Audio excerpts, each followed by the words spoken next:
Okay, so welcome to Dr. Eric Nierman, Thank you for having me. a.k.a., of course, a.k.a. Tzvi Nierman. This is the Unconventional podcast. I think, Mikey, this is episode 3? Episode 4. Wow. Episodes are flying. Yep. Getting into the Unconventional podcast, it's been an interesting journey. And when we start each podcast, we want to have a theme. So I've been thinking about themes, and I've been thinking about Dr. Eric Nierman and his passions and what he represents in a certain sense of it.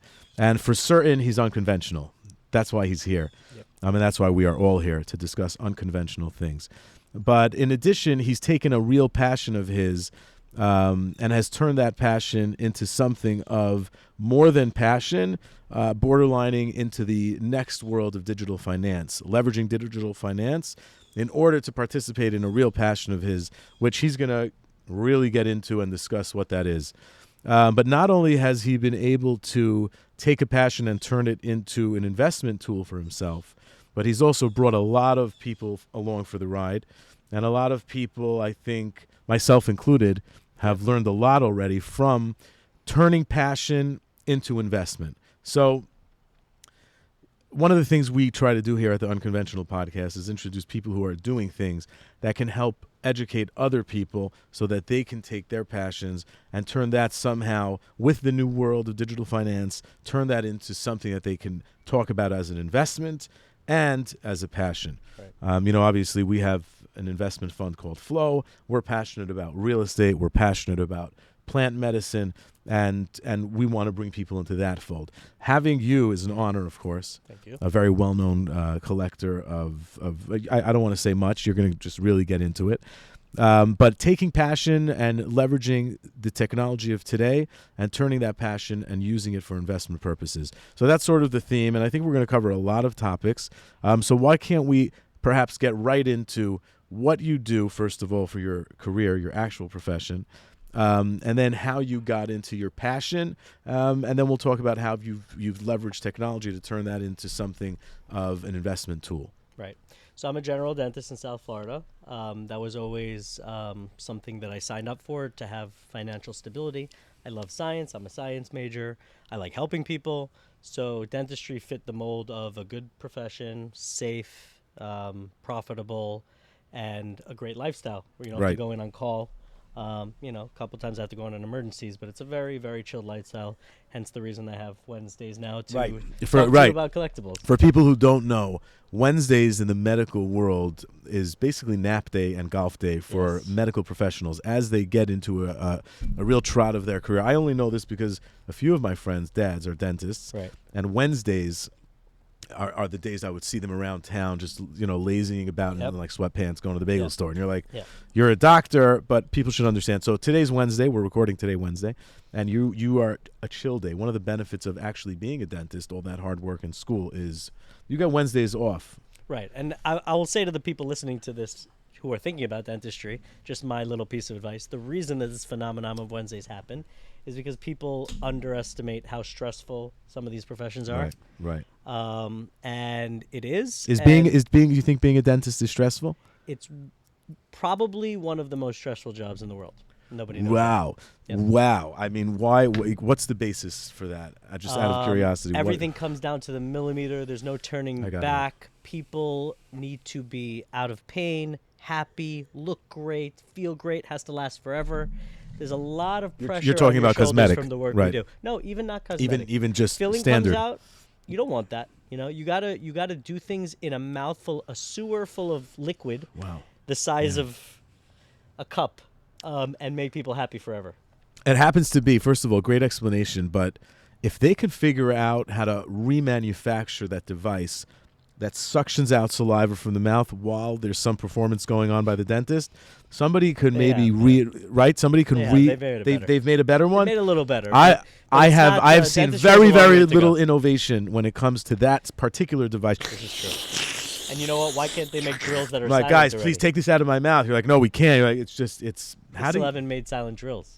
How long does that have to take? That's a really good question. Elon Musk should get working on silent drills for dentists. Either way, dentistry is a dinosaur of progression, but either way. A dinosaur of progression, well said. The fact is that, it's a very stressful job, it is, and I've embraced that stress and embraced it in a way where I'm able to distribute my stress and passions elsewhere, where I'm able to still provide for my family, provide for my patients, be happy internally, keep people happy, and also, manage the day-to-day of having a family, having a wife. So even if community. dentistry is difficult to get into, at the same time, it allows for a stable career, better use of time, a lot of hard work, but the management of it all results in a really happy and healthy life as you get into your late 30s and onward. It could result in a happy and healthy life, and it could go the opposite way. Are there poor dentists?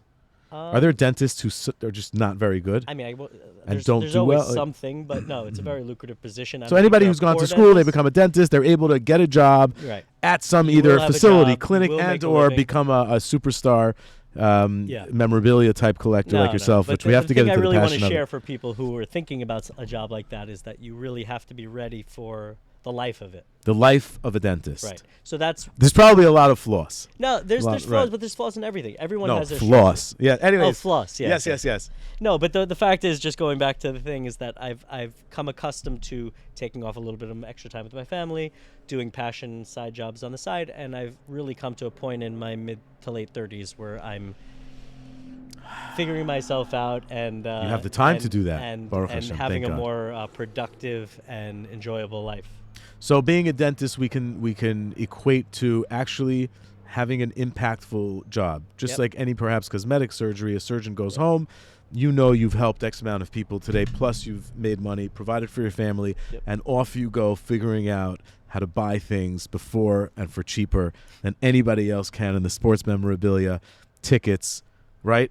Well, and gaming market. Later. Let's get into that. Can we get into that, Dr. Nairman? Yeah. So I've said this on many podcasts, and it's just the go-to story of the cliche story of how it happened. It's kind of cliche, but it's kind of not. Is that I just wait, hang on. Let's tell everybody what we're about to discuss. We're about to discuss how I transitioned from just finding a fun little side thing to do on eBay to what's that fun little side thing? Collect cards. I feel like I'm pulling teeth here, Dr. Nairman. Like I did when I was a kid. Okay. Go back to my childhood. So let's go back to Dr. Nairman's childhood. You were a young child collecting what? What were you collecting? Why were you collecting it at that time? I grew up in Staten Island, suburban New York. I don't know if it's suburban New York. No offense to Staten Island, but it's okay. Let's say it's suburban New York for the purpose. But it was a very suburban, nice lifestyle, and I collected cards in the 90s just like everybody else because... Which cards? Baseball cards? Baseball cards, mostly. Mostly baseball cards. Yeah. And why was that your specialty? At the time, it was the national pastime, and baseball was the thing, right? And I grew up in the same era. There was basketball. There was the NHL. How popular was it? When I grew up, courtside tickets to basketball games were $15. Stop it! What are you saying?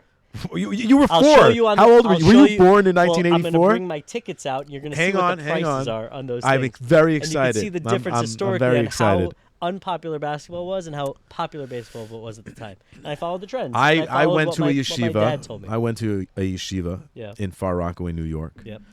And in that yeshiva, everybody was into basketball. And even though, I wasn't the best or very good at basketball, I'm not 6'2". Right. I had basketball sneakers. Yep. And everybody had Shaq pumps. So that even if you couldn't afford them, you figured out how to get them. So those years, the early. Are 90s, you saying basketball was not popular back then? Yes. The 80s, basketball was dead. You could look historically. The early 90s was the infancy of what I believe is basketball taking over as the national pastime of Americans. What year is that? Early 90s. Early 92, 90s. 93, it 94. really caught on. We were still catching on to I was still cleaving on to the fact that my father used to watch Ted Williams and Babe Ruth and Mickey Mantle. It was all baseball, so I collected that. But only later did I catch on personally that basketball could be the next big thing. You obviously, you seem to be have more involved in it. I was involved in it only because we played basketball. Exactly. We had a gym in the school. Hockey's a more tough. You need a lot of objects to play hockey. I you just need a ball. I collected Really, basketball cards nice. at the time. I have Michael Jordan cards from that time. For sure. All right, but let's cycle back to when you're a kid. You're collecting baseball cards, national pastime. This is what you've built. You built up a card collection, and you became really passionate about it. Why were we all collecting it at the time? The excitement of opening a pack and getting an expensive card. The gambling excitement. That was always there. That's a natural. So you human think tendency. the hook to card Gambling, collecting initially. is really a virtue of gambling? Yeah, my kids are the same thing. All my kids want to do is buy a $30 They're getting a box of dopamine hit cards, and hoping to get that. a $30 box of cards and hoping they get $50 out of it. So it all comes down to gambling. Do you think people know about this idea that like is? I'm- And are you if they okay don't, with I'm that? about to tell Are you everyone. okay with that? Are you okay with Yeah. that? That's the hook, a Yeah. gambling dopamine experience. Yeah. Collectors don't want to come to terms with the commoditization of collectibles, but it's been there forever. Commoditization, yeah. Yeah, it's been there forever, and it will continue to drive the market. In the end of the day, if cards are not worth anything, they would die. There are a few collectors who would collect it the same way if they were worth zero. There really are, like, truly passionate collectors. Can we pause on I'm the on hybrid. that? Can we pause on that? Yeah. Would you collect still at this age just for the passion, same excitement as it was? Would you spend your time within the world of collecting? Right now, we're just talking about cards. There's a lot of other things you collect, which we're going to get into. But as the king of collecting cards, and I know you have multiple full sets of really difficult to obtain cards. Hopefully you brought some here with us to view in person. I posted a picture on Instagram before. I took a picture of your bags and the Uncle Arnie's iced tea, and I tagged it as 20.5 million. And I'm going to explain later on that Uncle Arnie's is worth $20 million. And then those bags are worth $500,000. Oh, and man, I'm in the wrong business. No, you're not. The story is no, you're not. The story is that that this $500,000 is going to be worth, and can be worth potentially $20 million all by itself, just in those two bags. And we're going to bring them out. I think people are going to love to see this. Yep. But back to the passion. Would you, at your age, with kids, a lot of important things to do, right? You have a family, you have a job, you got important things to take care of, a wife. Would you spend the amount of time you do spend now if it was solely passion? If I were left to my own devices, yes.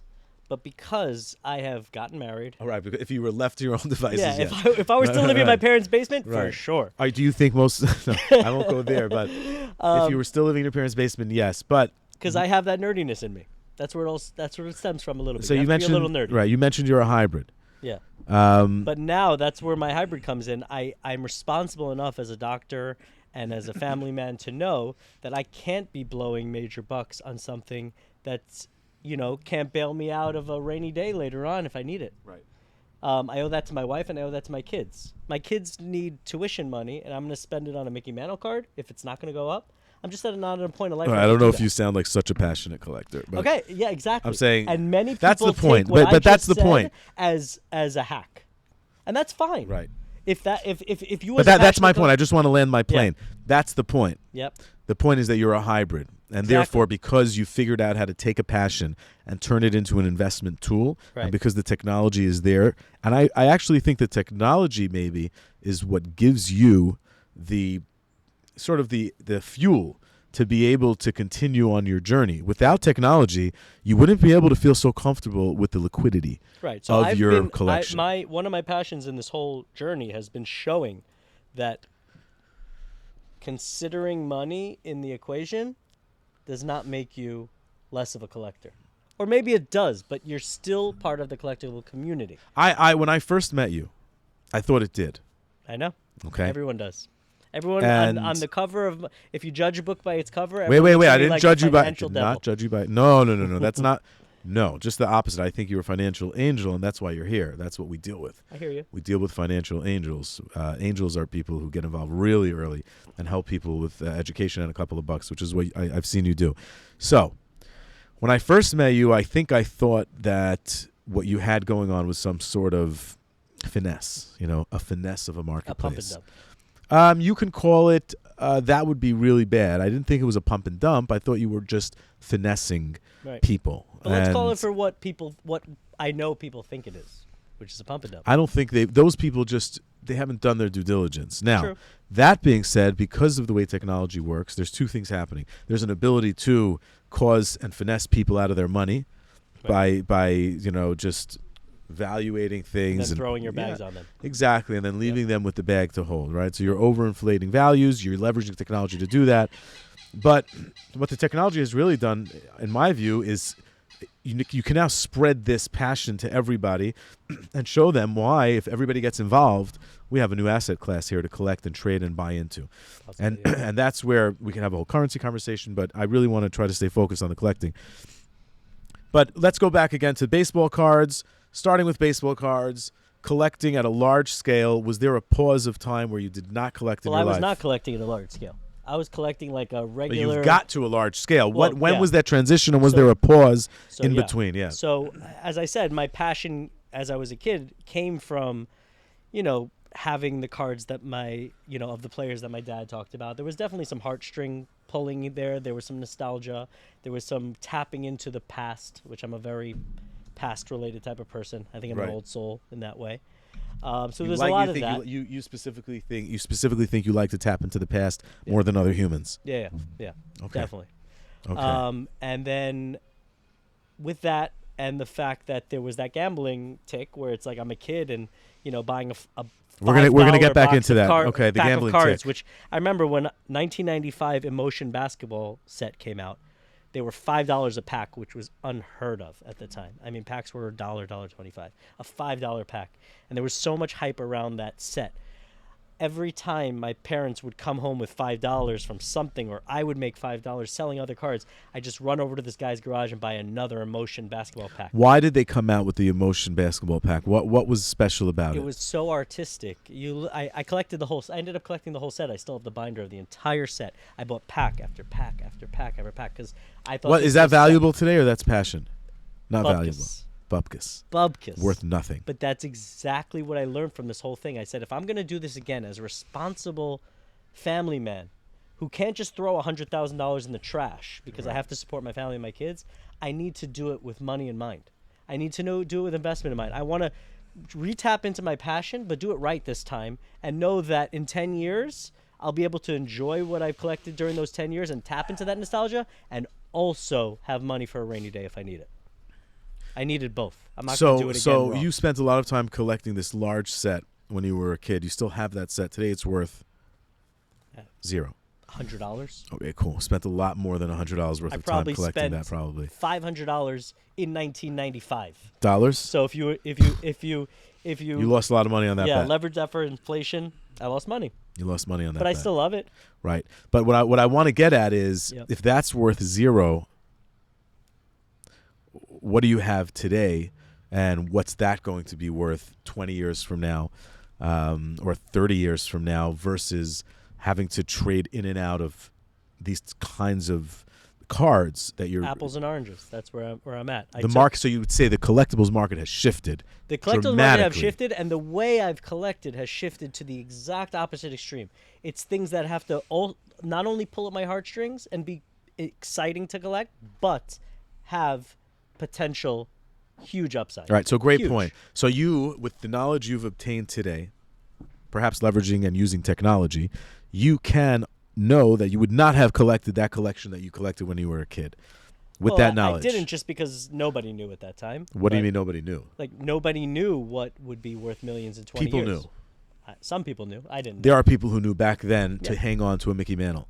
There are people who knew back then to put it in a box. Wasn't old enough to know they may not have been able to verbalize what they were doing in a sophisticated way with all the new language we have around these kind of collectibles and alternative assets. I was a 10-year-old. But really, the first alternative asset managers were those grandfathers who took a Mickey Mantle card, stored it in their attic, and told their grandkid that when they're gone, they should go to the attic and open up that box. That was an alternative asset manager. Today, we've all learned from that generation, perhaps. How do you feel about that idea? I tell you two people who knew. Al Rosen and Mitchell Fogel. I am not familiar with these two humans. I know. Please Al Rosen expound. is called Mr. Mint. Okay. He was very into the 1952 top set. Is Al still around? He's still with us? I don't know. I think so. He sounds unconventional. Yeah. Okay. So at the time, he was a card collector, and he was all set on the 1952 top set. Said Mickey Mantle's the best player. This is going to be the big set. Where did he say this? Because it sounds like you've heard him say this. At all the card conventions. No, I read the articles now about him. Okay. And in 1985, some guy called him. I don't know the exact stories, but he said, listen, I know you're a card collector. I know you buy cards. Right. I just found in my shed or whatever in the back in, I don't know, some middle America, a mint set that I don't know, grandfather, I don't know the details of the story, but it was a mint set of 1952 tops, many mint Mickey Mantles in there. He went out there with, I don't know, 50, 60 grand in 1987, which was massive money for a card collector, and just gave the guy cash and said, I know that these cards are going to be the future multi-million-dollar cards. This is Al Rosen. Al Rosen. He bought them all in one swoop for $50,000. I'm surprised he didn't. Gary Vee would have been able to buy that lot for like $500. He was the Gary Vee of the day. He was the Gary Vee of the day, but he was the overpaying Gary Vee. And then Mitchell Fogel came along, and he then said, wait, hang on. Let's talk about Al.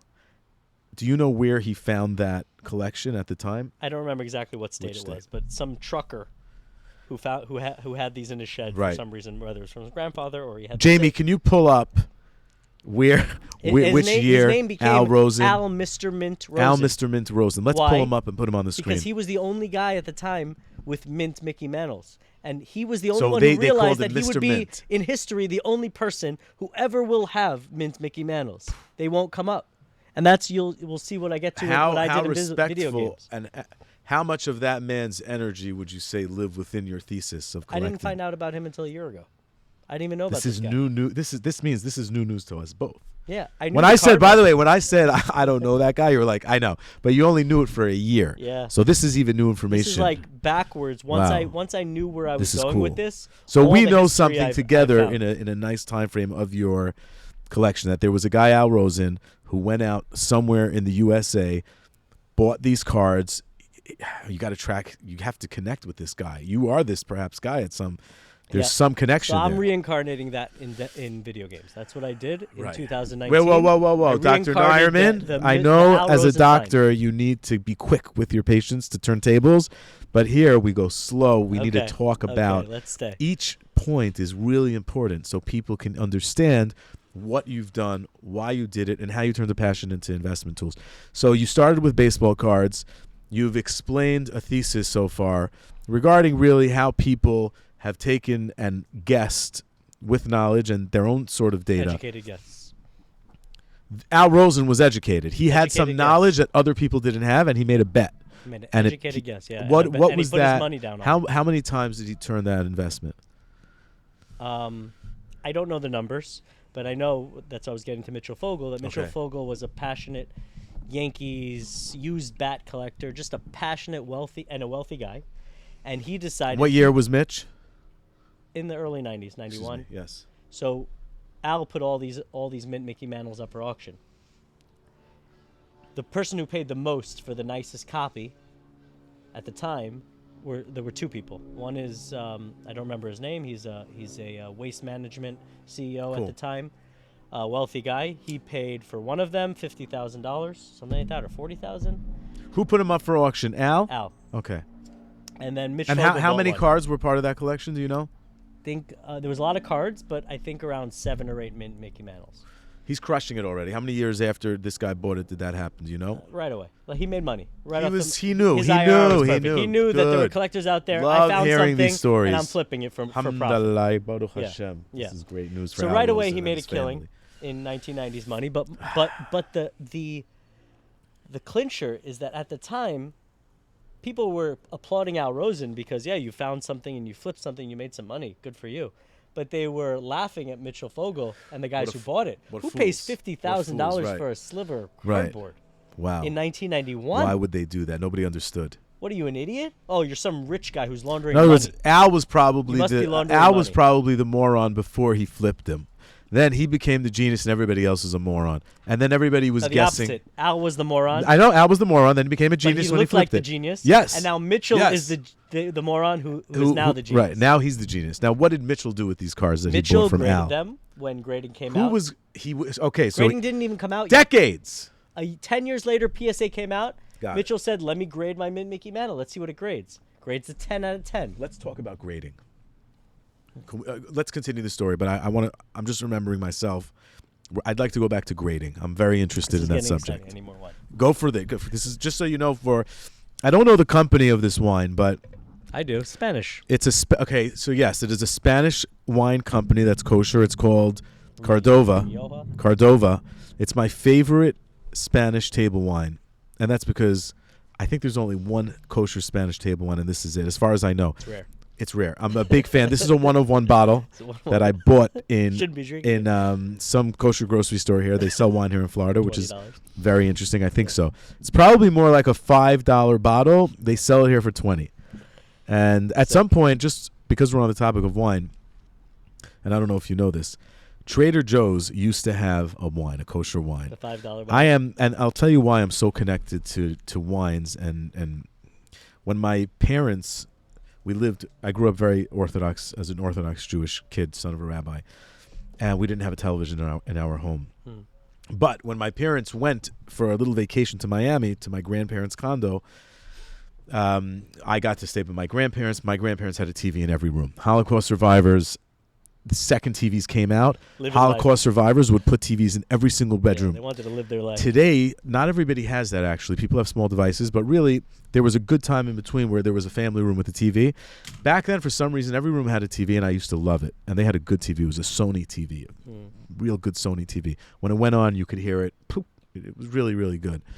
We're getting back to wine. Yeah, I was a kid, and I was flipping through the channels. And the kids in my class at the time were less Orthodox. So they had TVs, and they were talking about the Al Bundy shows, and I knew nothing.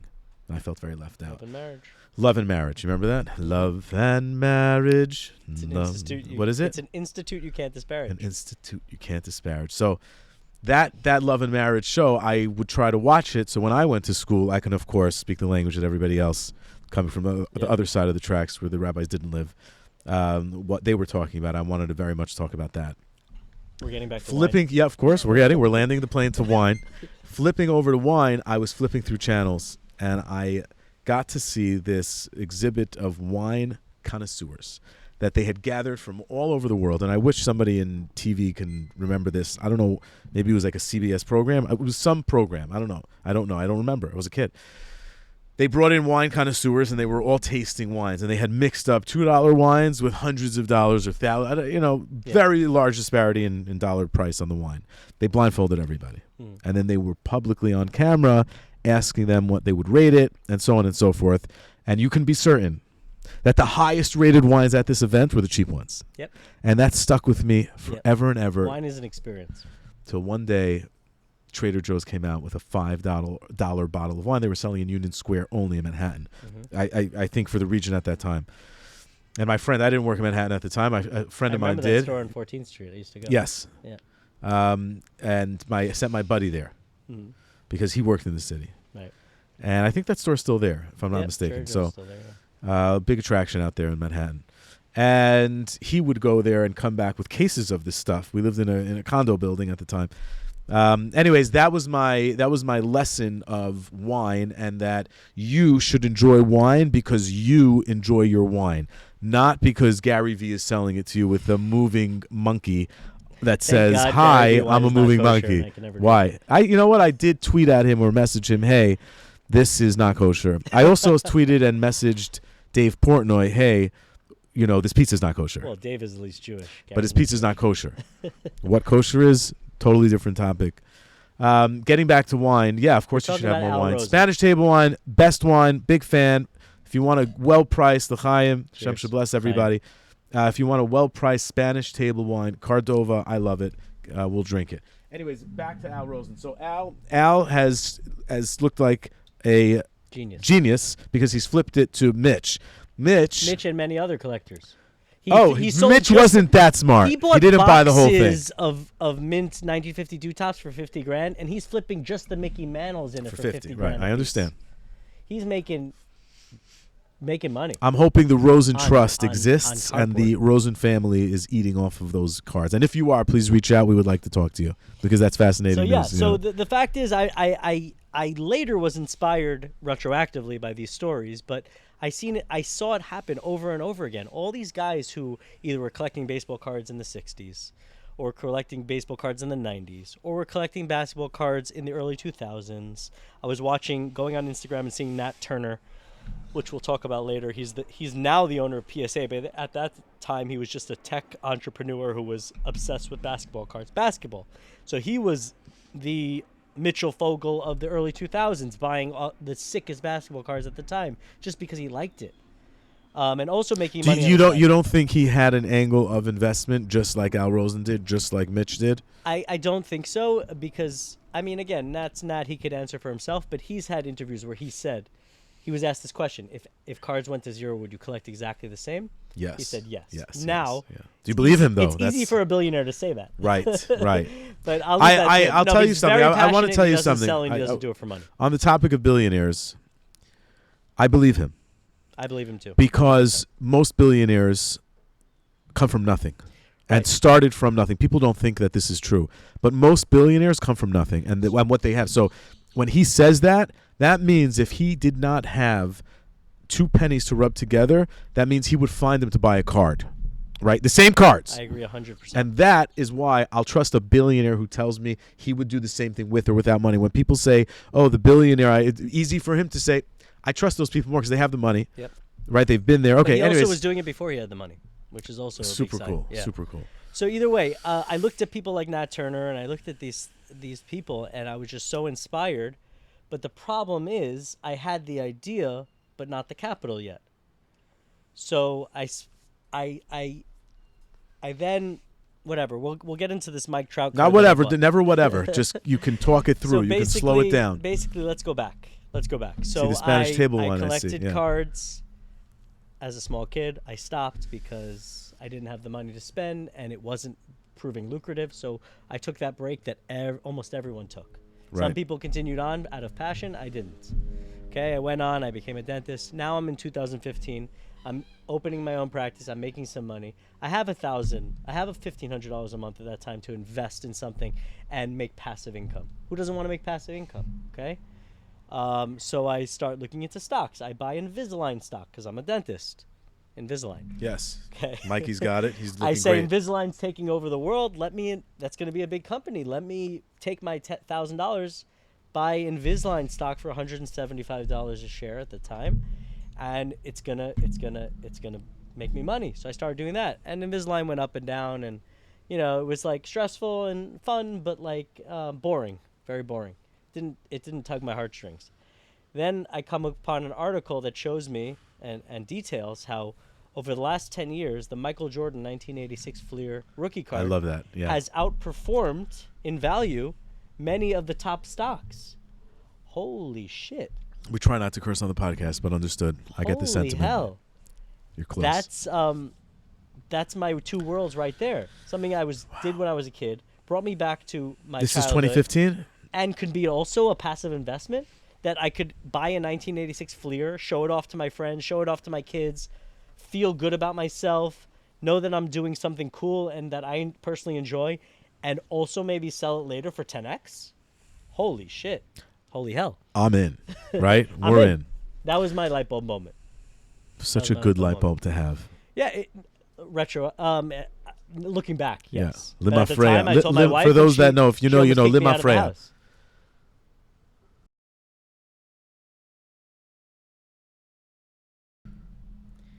So in early 2015, when I started my practice and I had some money to invest, I came upon, as I said, I tried to get into stocks, was boring, was kind of going up and down in price. It didn't feel right.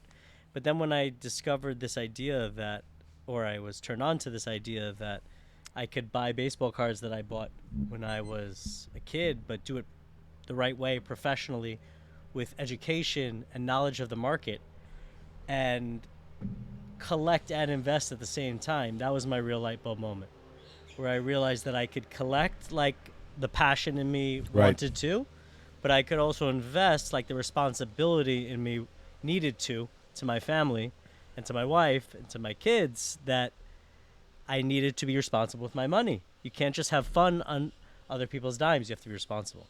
So those two came together, and I said, I can do it. And that you mentioned, that was your light match. bulb moment. That was your light bulb moment. It was my first light bulb moment. In 2015. 2015. Baseball cards are the match. I like these things. I'm passionate about them. I'll They'll use probably some go up in capital. price, like you they saw have that been. article, the Michael Jordan article. Was that a Wall Street Journal article or some I think it was publication? a CNN Money article. I don't like CNN, so I'm unhappy to hear that. But it is what it is. It is what CNN it taught is. you a lesson. Good. Yeah. It's taught us nothing since. Okay. I'm glad you were the last person to learn something from CNN. Anyways, So that's great. So you see this article, Michael Jordan compared to general stock type trading, increase in value, exponentially larger and more stable in its predictable growth. And could also be passionate, fun, and enjoyable for me. And this is your moment when you enter and say, let me do some research, let me do some due diligence, and let me figure out the best way to do this. Exactly. So let's share with the public, because you are not somebody who is holding this close to your chest saying, I figured something out, everybody give me their money, we're going to blow this market, we're going to crush it. You're somebody who's saying, let me share with people how I'm doing this. Everybody and anybody who's been listening to this podcast now knows why you've gotten to where you've gotten. They know why. How, they don't yet know. Yep. So I maybe we can, in a brief type structure, let's talk about how you've done this and how you've been so successful once you decided your why. So it started really slow in 2015. I would go on eBay every week, buy cool cards that I could afford that I enjoyed. It's very simple. And then see if they go up. It was an experiment, right? Right. A calculated, low-risk experiment. I wasn't putting crazy money into it. I wasn't buying the $50,000 cards. I was buying the $500 cards and seeing if I'd enjoy them. A. Right. If B, it would relieve some stress of my everyday life, and C, would it go up in value? That was my experiment, and it worked. From 2015 to 2018, I would say it was just working. They were going up 10 to 20 to 30% a year. The cards that I was enjoying, learning about, getting better at knowing what to buy. You started to see actual proof of concept. The comps were going up. Like a card I bought for 100 was now selling. What for years 200. were this in particular? 2015 and 2018. And at that time, what was happening around the market in general? There was a lot of any noise happening outside of your decision to get involved. Were there some real points that, like, outside of that article, was there some new, I don't know, platform that perhaps came out? Was eBay focusing a large effort on cards and displaying cards on their front page? Not yet. Not yet. So you were really early. And I was like, I was still not on social media in the collectible space. I was doing my social media just for my dental office. So I wasn't following people like Nat Turner at the time, who were the super collectors. So this was a solo on an island move. You decided this is what you want to do. You decided, let me see how I'm going to do it. You built some boxes around now what's become your passion. It's become an investment. Yeah. You've built some boxes around that. And if you would check those boxes, didn't care what other people were doing. You really didn't care what other people were doing. This was my little experiment. You checked your boxes and off you went buying those cards. Right. You felt good about the passion and the research. Yep. And slowly, a couple of my close friends who were also building their businesses, having more investment capital, were taking note of it. Because I was telling them, I was like, hey, look at this Mickey Mantle card I showed you at our Shabbos table last Shabbos. Right. I bought it in Shabbos table. Hang on. We're just going to pause for a second. Shabbos table is Shabbat, for people who don't know, on the weekend. Saturday. Orthodox Jews and modern Orthodox Jews and traditional Jews and Sephardic Jews, all Jews, really have some extra energy on the weekend, and we disconnect. We try as much as we can. Well, we disconnect with the with the world, but we also reconnect with our friends and family. That's a good way to land the plane. This is when a lot of this was shared, where my friends and family would come over. I'd be like, hey, look at this little sliver of cardboard I bought for $100, and I think it's so cool. Do you think it's cool? Okay, great. You think it's cool? You don't think it's cool? And look, it also went up 50%. Right. That's when these conversations started. I see you landing that piece of information a little bit after you got through some chatter about the piece of cardboard and whether people like it, and then you go, oh, by the way, remember I told you I paid $100 for it? Yeah. It's worth $1,000 now, and I bought it last week, something like this. Let's say how much? That's it? Oh, 50%? Yeah. Okay. These were slim margins. Wait, hang on. Your margins are not that slim these days, from what I know. Yeah. Thank God. BH is another way to say thank God. We like to throw in all of those godly words. It's very important. No, it is. It's important for the energy of it all. No, but it was a slow start, and that's what also. Just I'll go on a tangent for a second. A lot of speculators got involved in 2020 and 2021 in all spaces, NFT, collectibles. That's very, very recent past. That's very recent past. Everyone wanted to make a quick we could buck. get into that. We could get into that. But my beginnings in it were slow, steady, calculated. Long and strong. Exactly. They don't teach you this in college. And you can't do it without passion. If But you're just looking to make a buck, it usually doesn't work. It doesn't work. I mentioned to somebody who was on this podcast, episode 3, I think it was, or 2, and we were talking about you. And what we were talking about is that need for passion and that need for being long and strong when it comes to having patient capital versus trying to make a quick buck. That's a And secret sauce I of any mentioned that business. when you, so I'll tell you a funny story. You know this story, but I'll just repeat it for public purposes type of thing. Your brother-in-law approached me, I want to say in 2018 or 2019 perhaps, and said, hey, how would you like to invest some money into a video game investment fund? And Sounds I said, yes, I didn't say that, but I said, listen, and this is exactly what I told Jake, who was on the podcast last week. And I said, if I were to invest in video games, I will go do some due diligence, and I will go find some video games, and I will throw them in the closet, and we'll just wait and sit and see what happens. And it turns out that's not how this works. This is, and we both have some, I brought some, okay, so since I met Dr. Eric, I myself went and did, in fact, purchase some games. I passed on investing in the fund. Fast forward 3 years or 2 years or so, 2.5 years, and I meet Dr. Eric himself after hearing about the fund and passing because it was wacko to me. And they tell me that they actually ended up raising how much capital? Around 1.2 million. Okay, so they raised around 1.2 million in capital. And what are the, as we call it in the field, AUM? What are your assets under management today based off of that 1.2 million? How much are they worth? That's correct. That would be your new assets under management. I don't like to speculate on that much because You got to be prices have honest. been You got to be honest. I think today, we did reach a point where you could argue for 10 million during the craziness of the pandemic. A fantastic 10x in less than 3 years. But it didn't materialize. So well, it is there what it is. you can't go and spend that in the grocery store, Right. and it's perhaps not as liquid as you want it to be yet, But but I it's want to there. say today, I would say comfortably 3 million. Comfortably. Excellent 3X. return. An excellent Again, return. Still not a realized return, but marrying excellent progress. passion with knowledge, investment due diligence, and we can talk about the fact that you, I believe, were the first human to fractionalize ownership in a rated video game, leveraging a co-investment platform. Is that right? It could be. Sounds right. It sounds right. It sounds right. But you Which never know. game did you do that with? Well, we did it with the whole fund, all the games. No, hang Fractionalized. on. What? No. Oh, no, you're no, talking no. about no. I'm You're talking about you are the first human who took a video game, a collectible video game, and utilized it, leveraging new technology that allows people to digitally co-invest and own a fractionalized share. Yes, the NFT. I made an NFT of Yes. a video game. Yes. And that video game is now owned by.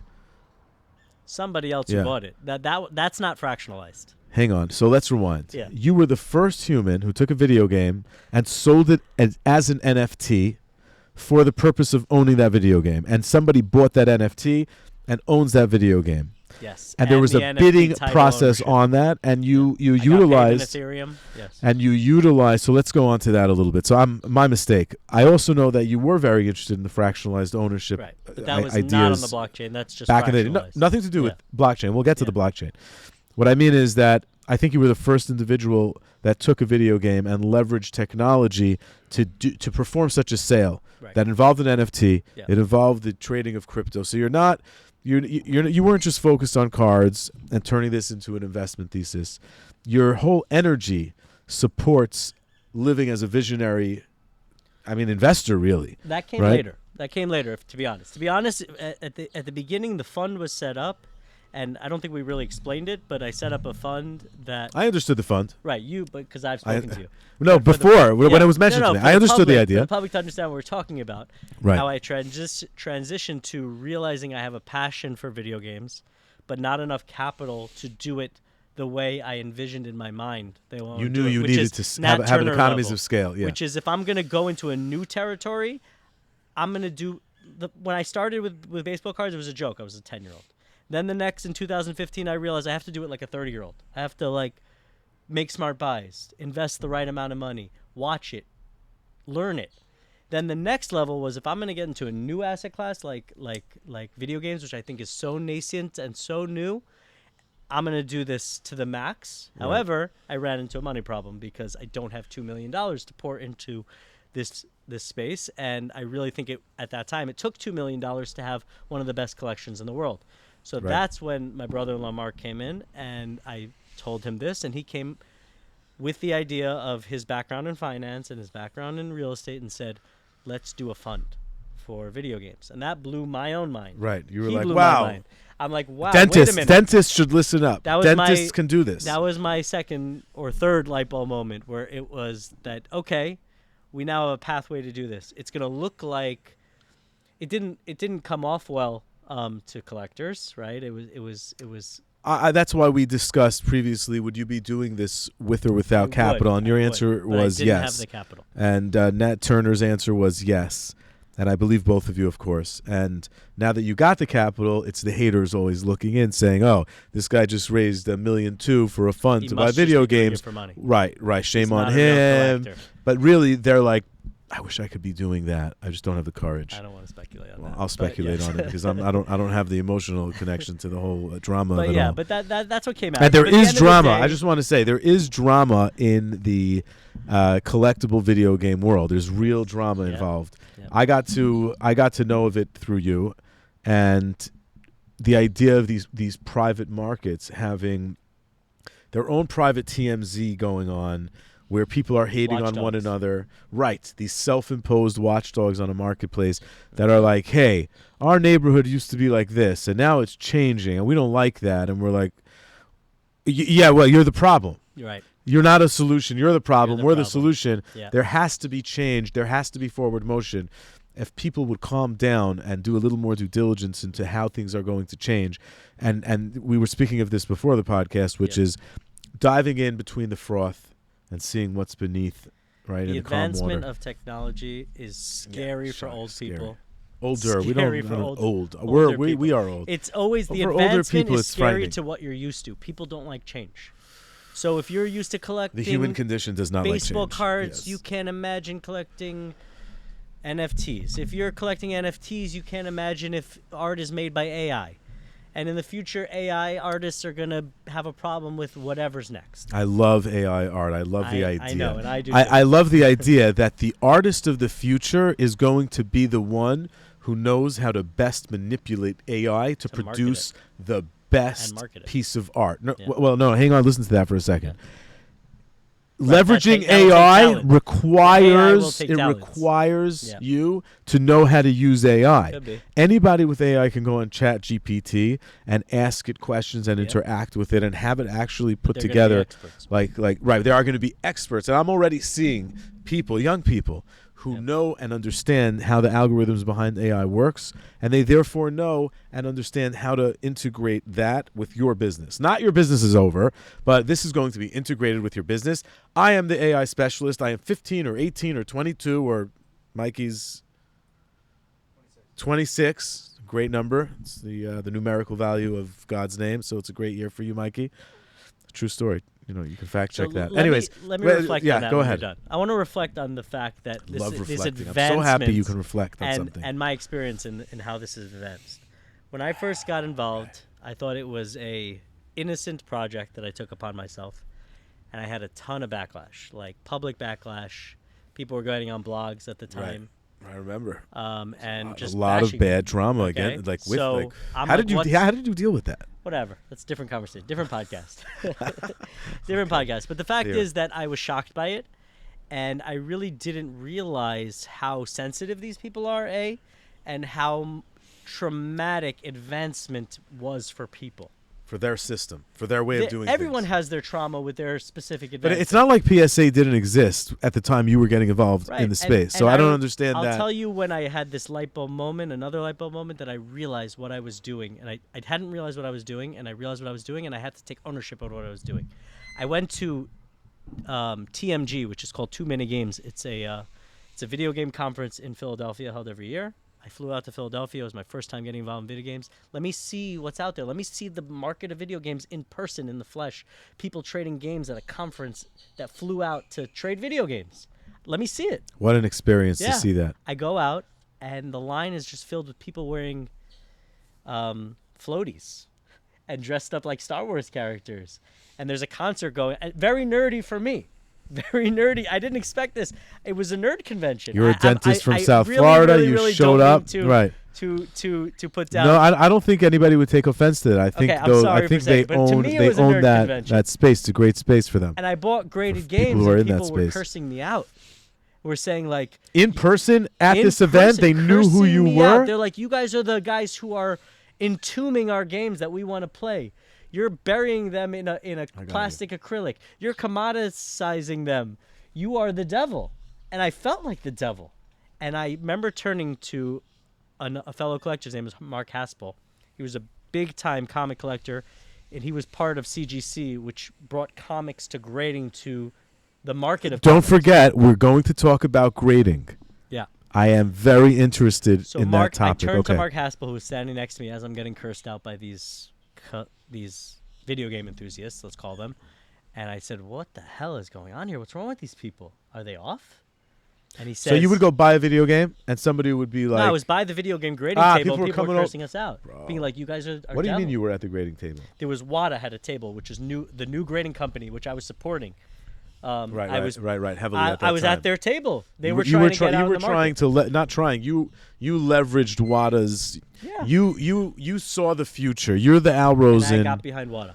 You're the Nat Turner. You got behind WADA and said, "Let me place some bets here." Not necessarily. You don't for the own money, WADA. But no, I don't. I just They didn't got pay to know you them. to. They didn't pay me. No, you just went out there and said, "This Obviously, is a good bet." it was to my financial gain now that I started this fund that WADA would be successful. That had nothing to do with you, though. You had. Yeah. Did you? Indirectly. Were you with directly. WADA in their offices No. advising on your No, collection? I was just Nothing learning what like they that. were doing God and forbid. getting involved. So either way, I get this. So these people trauma. had no reason to be treating you that way, other They than their did own for- trauma. they Their own did for- trauma. yeah. Did that guy really want to play the video game you bought and intended to get graded? And Yeah, but he wanted to play He it. didn't realize that you could play it and also let me collect it. That's a I think a realization that a lot of stubborn collectors don't realize, that you could do your thing and let other people do their things. Live and let live. It's okay. But this didn't come to me yet. I turned to Mark Haspel. I said, "What the hell is going on here?" I thought this was a market. I thought Who this is was Mark Haspel? Haspel. Haspel. His brother happens to be a dentist who I knew. There is a conspiracy brewing. Yeah. There's a conspiracy So brewing. Alan, his brother, who's an oral surgeon in Jupiter, started collecting games at the same time. Mark Haspel was a former president of CGC, which graded comics. He was involved in comics. Then he got involved with WADA because he saw what I saw as well.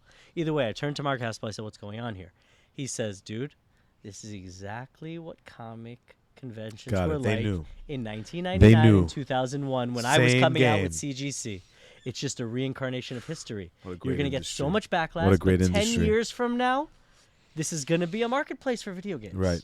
So I realized I'm so early, which was nice and reassuring, but also I had to realize, okay, this is what I'm dealing with. I'm dealing with people who are very Right. emotional, and I'm As they should be. I'm You roughing up their appreciate territory. you appreciate passion. You appreciate passionate people. Right. Otherwise, you don't have the marketplace you yourself have that are part of. You don't have that. So that was my first real sense of the pushback I was gonna get for what I was doing. I came into it with innocent intentions.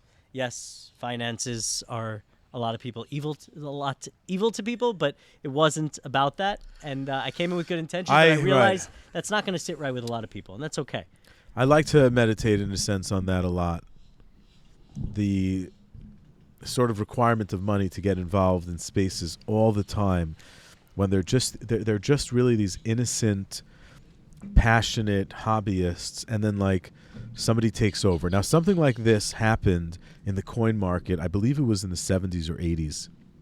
And in the coin market, for people who don't know, and people who don't know should go look this up, and maybe we'll pop up, Mikey, we'll be able to pop up some video related to the coin market and the crash that they experienced. But the coin market experienced a 40,000% rise to a zero, negative, zero, plus zero, negative 0% decrease. Could be. And people were left. Well, this is just On fact. some coins. On like, I think it was like 90+% Right. of everything collected. Now, wait, there's a reason why I'm saying this. Yeah. One school of thought would be, hey, you're ruining our hobby. And Right, we you just are like to collect coins. you are inflating value of an asset that if you build a liquid market around it, you're just ruining it for us. Yeah. And the coin market proved that to be the case in that world. Mm-hmm. Here, what's different about But it collecting also proved and the something. way it's grown and scaled? It could just be, maybe it could just be, God forbid, a bigger failure than the coin market. The coin market, it was a pretty boxed in space. A lot of speculators got involved and got hurt, of course. Yep. Passionate people didn't get hurt. They owned the coins they wanted to own. They're worthless, but they're still passionate about it. Today, technology allowed an economies of scale to really bring in all sorts of people, myself included. But what about the top 10% of coins that you're not discussing? You're that's what I'm trying to get to, is you are a premium collector Right. in this space, and your real thesis Right. of collecting is, yes, be passionate. Of course, only invest what you can afford to invest from a liquidity perspective. Which now changed and because I wait, brought in wait, partners. and wait. But everybody together is investing as much as they could afford to lose. So the fund, and that's the point of a fund. The point of a fund is that people Scale it should up. never invest more than they can afford to ever lose when But it's then when this you're kind getting of partners, you could scale up that risk. You can scale up that risk, and the risk becomes a lot easier to manage. When you have a fund, that's why we're into crowdfunding with Flow. Yep. Our cannabis real estate co-investment fund. It's all about allowing people to participate in something they can be passionate about, cannabis real estate. Fractionalization. Yes, fractionalizing, tokenization, liquidity that markets haven't really been able to offer. But same idea in the gaming market, which is what you've done. But ruining somebody's collection, commoditization of something that people are really passionate about, the money having to get involved in a market. Is money therefore evil? No, I see now so many more passionate collectors have access, to the point that I bought games. Now, I bought them purely to see if Dr. Eric Nierman is going to be right or wrong. That's why I bought this stuff. So far, I can say, and we haven't spoken about this yet, but all of the Bob Ross collection that I've bought, everything is up 100% in the past 12 months. And I've brought them out here. I have my Bob Ross collection, and we're going to show it. Mikey's going to we'll pull this up on camera. But one of another collection of yours, outside of you becoming this prolific collector of baseball cards, basketball cards. I know you have a lot of basketball cards, video games. You moved into art. But before we get into art, Ticket stubs. right? That's another portion of the conversation, because I think that fits into the art category more so than a video game does to me. The video game to me is nostalgia and collectible. It's a digital format piece of equipment that will never break down if you keep it in the right surrounding and environment. Whereas the tickets, those are printed pieces of paper and art that were actually not mass produced, because each ticket was only produced for that event, right? So there's only 30,000 of each, and how many of a ticket actually survive? A much lower percentage than that. And then you can sift and filter through the ones that really didn't survive because they were big moments, but at the time they weren't recognized. I can tell you, last night I tried buying tickets to the Oklahoma game where LeBron James surpassed the points of Hakeem, I think, Olajuwon, all points scored, and I emailed a guy on eBay and said, hey, he was selling tickets to the game. He just hadn't taken down the listing yet. So I emailed him, can I buy the tickets? Just mail me the tickets. And he had a $1,500 price. I offered $100 because I wanted to Gary V the guy. You always have to Gary V everybody. So I Gary V'd the guy $100. You got to pay up. What do you think those tickets are worth? They've been selling for $1,500, but already that's the price. Is that there is no tickets? Those shouldn't even exist anymore. Physical tickets are not supposed to exist anymore. What was I going to get? When I sent the message to the guy, I said I only want these physical tickets please because mail somebody me the physical finagled ticket. the system to get a physical ticket of a digital ticket. Nowadays, there are no more physical tickets. Do you think? Okay, this is a far out thought, but do you think the NBA, the NHL, MLB, UFC should start printing limited edition tickets from the get-go that you have to pay up for to own? They're going to make NFTs instead. But the so those would be rare. Therefore, those would be. Is that what you're saying? Those would be already rarefied from the get-go if it's an NFT. The vacuum caused by tickets not being printed anymore in the collector's world is going to be filled in by NFT tickets. You'll see. You don't need to print them. I don't even think that's like such a huge. It's a big statement, but for people who don't know, people who don't know, this is a big deal and a big idea that the NFT is going to replace the scarcity of tickets. Yep. And the scarcity of NFTs is going to say the scarcity of everything. It's going to replace the scarcity of art.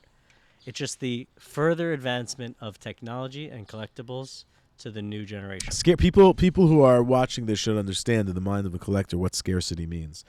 And that could bring us to pop and population. Well, I want to talk about that. I want to talk about natural I still want to talk about grading versus artificial scarcity. Can we okay, Yeah, natural okay, hang on. To This is as well. more getting into the technical realm of really looking at an asset and understanding an arbitrage. I okay? think it would be a better segue if we talk about scarcity first and then grading after. We're not looking for segues here. We're looking for the truth. No, but watch. Watch what you're talking about So I'm scarcity. gonna take out a game. We're going to talk about its scarcity. Let's and then pull we're gonna out. talk You about know a what? grading Let's game. pull out put out some of our collection that we have here. And again, I've put my collection together based off of learning from conversations with this wonderful doctor who coincidentally also knows what my teeth look like upside down. Upside down. He knows what my teeth look All like right, because so he's my this is where it dentist. starts. This is true. The physical asset. Hang on. Let me. We both need to have physical assets out. So let's. My vast collection of video games. Okay. And there's a reason why I bought everything I bought. I followed Dr. Nierman's advice. Not to the T. He should have just joined my fund and not done it on his own. This is not my full collection. Hang on. Just for the record, this is not my full collection. A. B. All of this is kept in a safe, and in front of that safe is a shotgun, and next to my bed is another gun. So this is a very safe collection, not worth much money. But don't try to get my collection, okay? I take my protexia and my protection very seriously. We got to talk about the piece itself first before we get Look at me holding really your baby. This is because of you. Yeah. I would never, ever, ever own a video game if not for Dr. Eric Nierman. This is a fact of life. Inspiring. Fact of reality. Let's see what have you got here. This is a video game collection. Were you able to bring any sports cards? Yes. Okay. We'll get into that soon. Very well. We're starting with video Let's games. go ahead. This actual game that I'm holding I'm going to put these down was here. They're all released bagged. They're good. in 1986, and I know the exact. Remember, you got to speak into Oh, sorry. I know the exact dates, approximately by a month, by when this was printed because of my knowledge of video games. I know exactly what the box looks like, where the codes are. We're getting into very, very specific Very technical specific. details of how we know why Dr. Eric Nierman decided to collect these. We're going to talk about how he collects. Okay, so if you take a look, let's talk about this specific game. This is a Golf Nintendo. Looks like it's sealed. Looks like original. I'm assuming it's not resealed and you don't know, but it's sealed perhaps originally. You were able to verify that. Yep. Can you point out basically, let's talk about 10 unique details or 5 or even 3 unique details that a collector needs to know about? First of all, you need to know, like you said, you need the whole organic scarcity that Into the mic, doctor. Into that mic. the whole organic scarcity that the sealed game market feeds upon is the fact that the anomaly of someone buying this for $30. This was on sale. Look at that. Can you hold that up for the in 1986, but this was a sale price. So they were initially coming out when they first were released. They were coming out for $50, $40, which What in year is this? 1986. That's very expensive. For Nobody can 1986. afford a video That's game. hundreds of dollars. The today. technology was just very, very new and nascent. Yeah. And the idea of convincing your parents to buy this for you, because we're talking about kids getting Only rich people own this stuff. it. Yeah, or comfortable, yeah. Your family was. I was You blessed. I was blessed to my parents bought me. You video grew up wealthy. Yeah, I'm spoiled like that. But either way, some of us So did. happy for you. I had a Game Boy with one Tetris and it came with the Game Boy. Poor thing. Yeah. So either way, some of us who were gifted I'm very this happy for you. got this. Okay, don't take and it the wrong way. idea of not opening this and playing it is After you spent unheard hundreds of dollars to Hundreds of acquire dollars. this game to play Yeah. for your because you whatever, wanted to check out the new technology that Nintendo your was putting out. Hanukkah present. Yeah, Is that So- when you got it? Do you think you got your first video game over Hanukkah? possibly. Yeah. So far, you have Shabbat to thank for spreading information about your fund, and you have Hanukkah to thank for your first video game. So Okay, either way, anyways. the historical anomaly of this not being opened is insane. And I knew straight off looking at the market and studying the numbers that these will never, ever have a high population of existence in the world. Ever. Can you just explain what that word population actually means to collectors? The amount that exists for collectors to collect. It's the population The of scarcity. games that would exist, that a human who convinced their parents to spend hundreds of dollars so they can play a video game in that era in the 80s, 85, 86, and then did not open that game and did not play that game and then put it away for some unknown reason or never played it because they were so wealthy they just needed to have it but not play it. Those people. There are those people who need to have things but don't use them for anything. They just want to fit in. You figured out that anomaly will make this valuable to people who are interested. Based that on population low supply number. and eventual high And I demand. think that was maybe the secret sauce that I learned from you was scarcity, natural scarcity, and there's natural scarcity and growing demand. But there's also scarcity that is artificial. We'll talk about that Okay, soon. there's This artificial is natural. scarcity. This is and we're only talking about natural scarcity. Natural Anyways, scarcity. Okay. So the natural scarcity of this is the fact that I'm holding this today and it's still unopened from 1986, which is obscene. Okay? And It's a dinosaur. Yeah.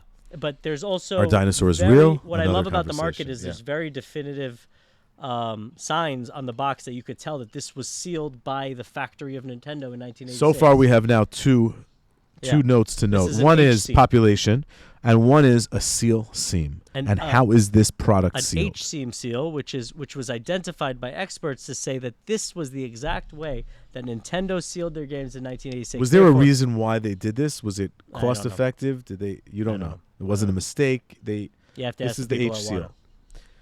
Or Do you think the people at Wada know, or they just noticed this and made it up, turned it into a thing? They definitely didn't make it up, but I don't know if they know the So reason. the H seal is a way to identify One of whether the or ways, not an 80s era game is actually original. Factory sealed. Population factory sealed.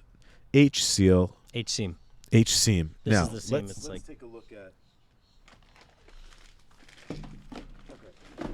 So now, just to talk about this for a second, let me expound on this. Keep expounding. This golf game, with this exact print, which is a hang tab print, which is an early print, there is only one graded copy that exists in the world of this, and there's one raw copy that I know of. So this is population 2.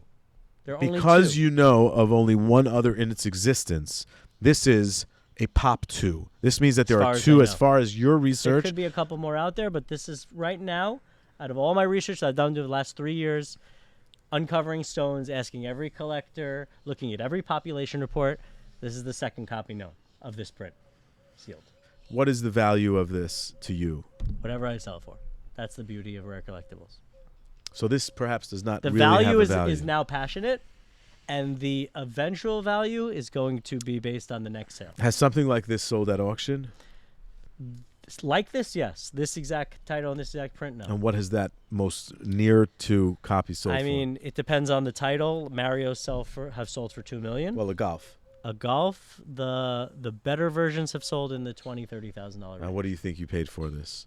Oh, I know I found this on eBay when it came out. I knew what I was looking at. I think I paid like $1,700 for it. So this is gonna low grade. It's got wear on it, and it's not gonna grade high. But I think because of the rarity, one day if I do decide to sell it, I could probably sell it in that $20,000-$30,000 range. Right. So this is a 20 to 30x. Anyone who backed me on that right? $1,700 investment in this is game, crushing I it. think we'll crush They'll it. do very, very, very If well. I decide to why? sell it. Excuse me. Why is this not yet graded? Laziness. Got you.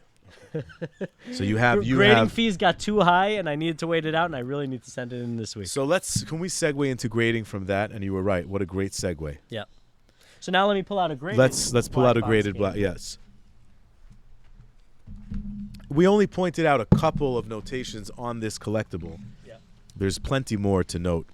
Yeah. So But there's this is more a little bit of a different detailed print. data out there It's a from different Dr. title. Eric This is Nyman. Kung Fu. That was golf. There were 17 Hold launch on, titles.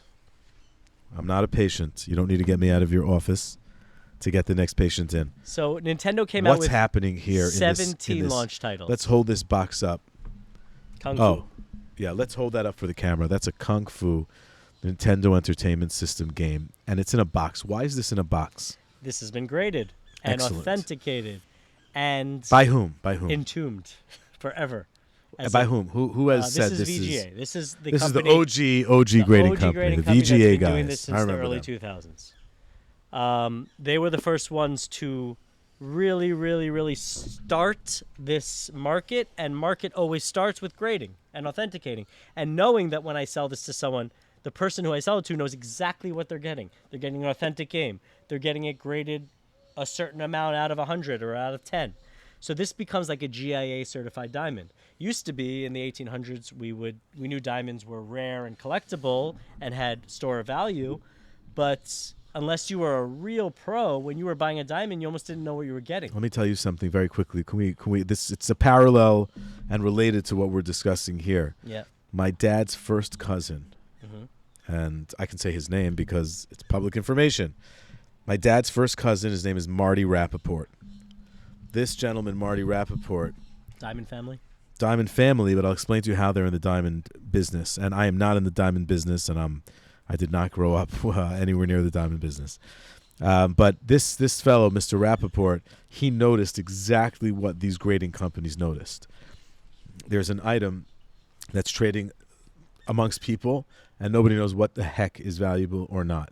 They just know how to look at it, and they'll decide on the spot what it's valuable. And if that other individual agrees in this transaction, that's its value. Analog. Grading companies, what this Mr. Rappaport did was he decided to come out with the Rapp Report. I think it's still printed today. I don't know much about the diamond industry, but I do know that I think the Rapp Report is still printed and used by people in that industry. And maybe, perhaps, it's time for disruption of that. I don't know.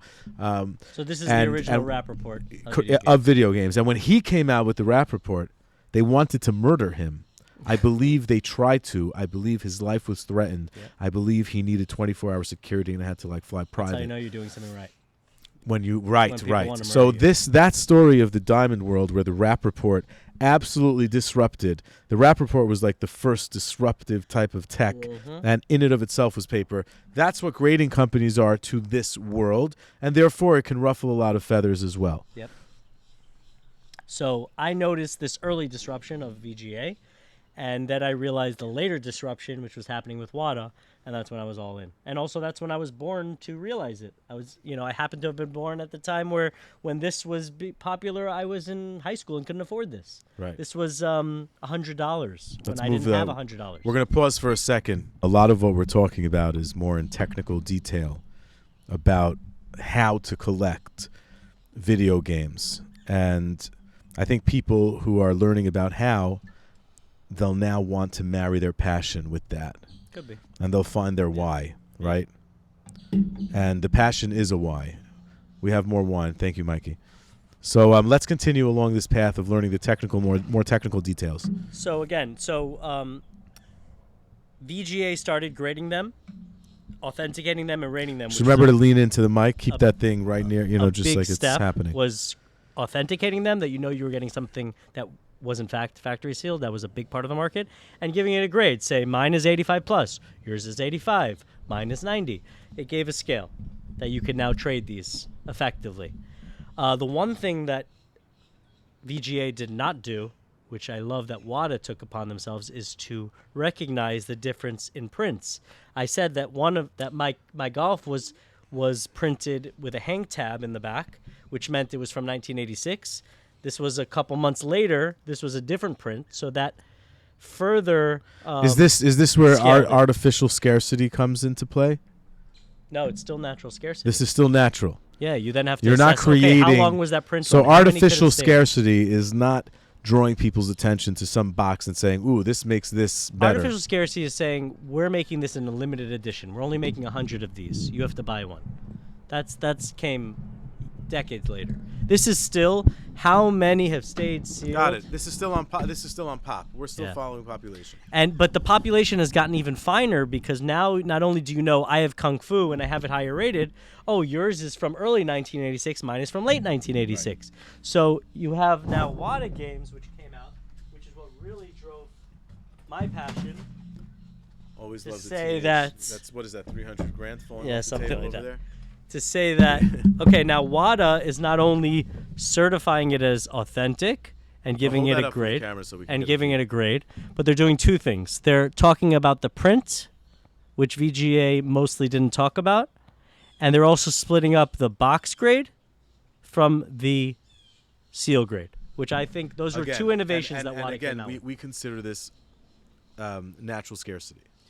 The fact that this exists is still the natural scarcity. I just love that WADA was further scaling their assessment of it to say mine is different than yours. That's a big thing about a market. Creating more of the marketplace. Creating more transparency of what do I have, what do you have, how much is mine worth, how much is yours worth. Right. They've further scaled that up to be like, no, this 85 plus is not the same as this. We're going to split it up, say this print is different, this seal is different, this box is different. And that's what I loved about WADA. That's why I got involved with them. Besides for the fact that I felt that they were more legitimately concerned about growing the market, which I was as well. So that's why I got behind WADA. That's just the only reason. I love what they were doing. And that can absolutely segue us into grading. Yep. That is grading. That's grading. Yeah. That's grading, but let's segue into grading and why people basically added a tremendous amount of drama to grading. And really there was a lot of information that came out, and documentaries, if you will, that came out, and we can call them documentaries. They were enough of intel to be documentary in nature, and I think that those shed a lot of light in a negative fashion, perhaps. And I remember I reached out to you and said, "Hey, I'm seeing all of this negative." I'm concerned for you. Yeah, yes, I said I am concerned for you. Of Yep. course, I get concerned when there's a lot of noise around something that is showing like information that can be used by others to create big problems. Yep. So I remember I reached out to you and said, like, what's this all about? And you said, well, just wait and see. Just wait and see how this goes. Yeah. There's too much critical mass for anybody to try to drum up some conspiracy theory about grading, about collusion, about artificial scarcity. Inflation. Now, we can talk about, I participated in some auctions myself, just because when I'm putting some money into something, I like to really get into it and understand it. And the feeling I got was that, 100% shell bids were happening.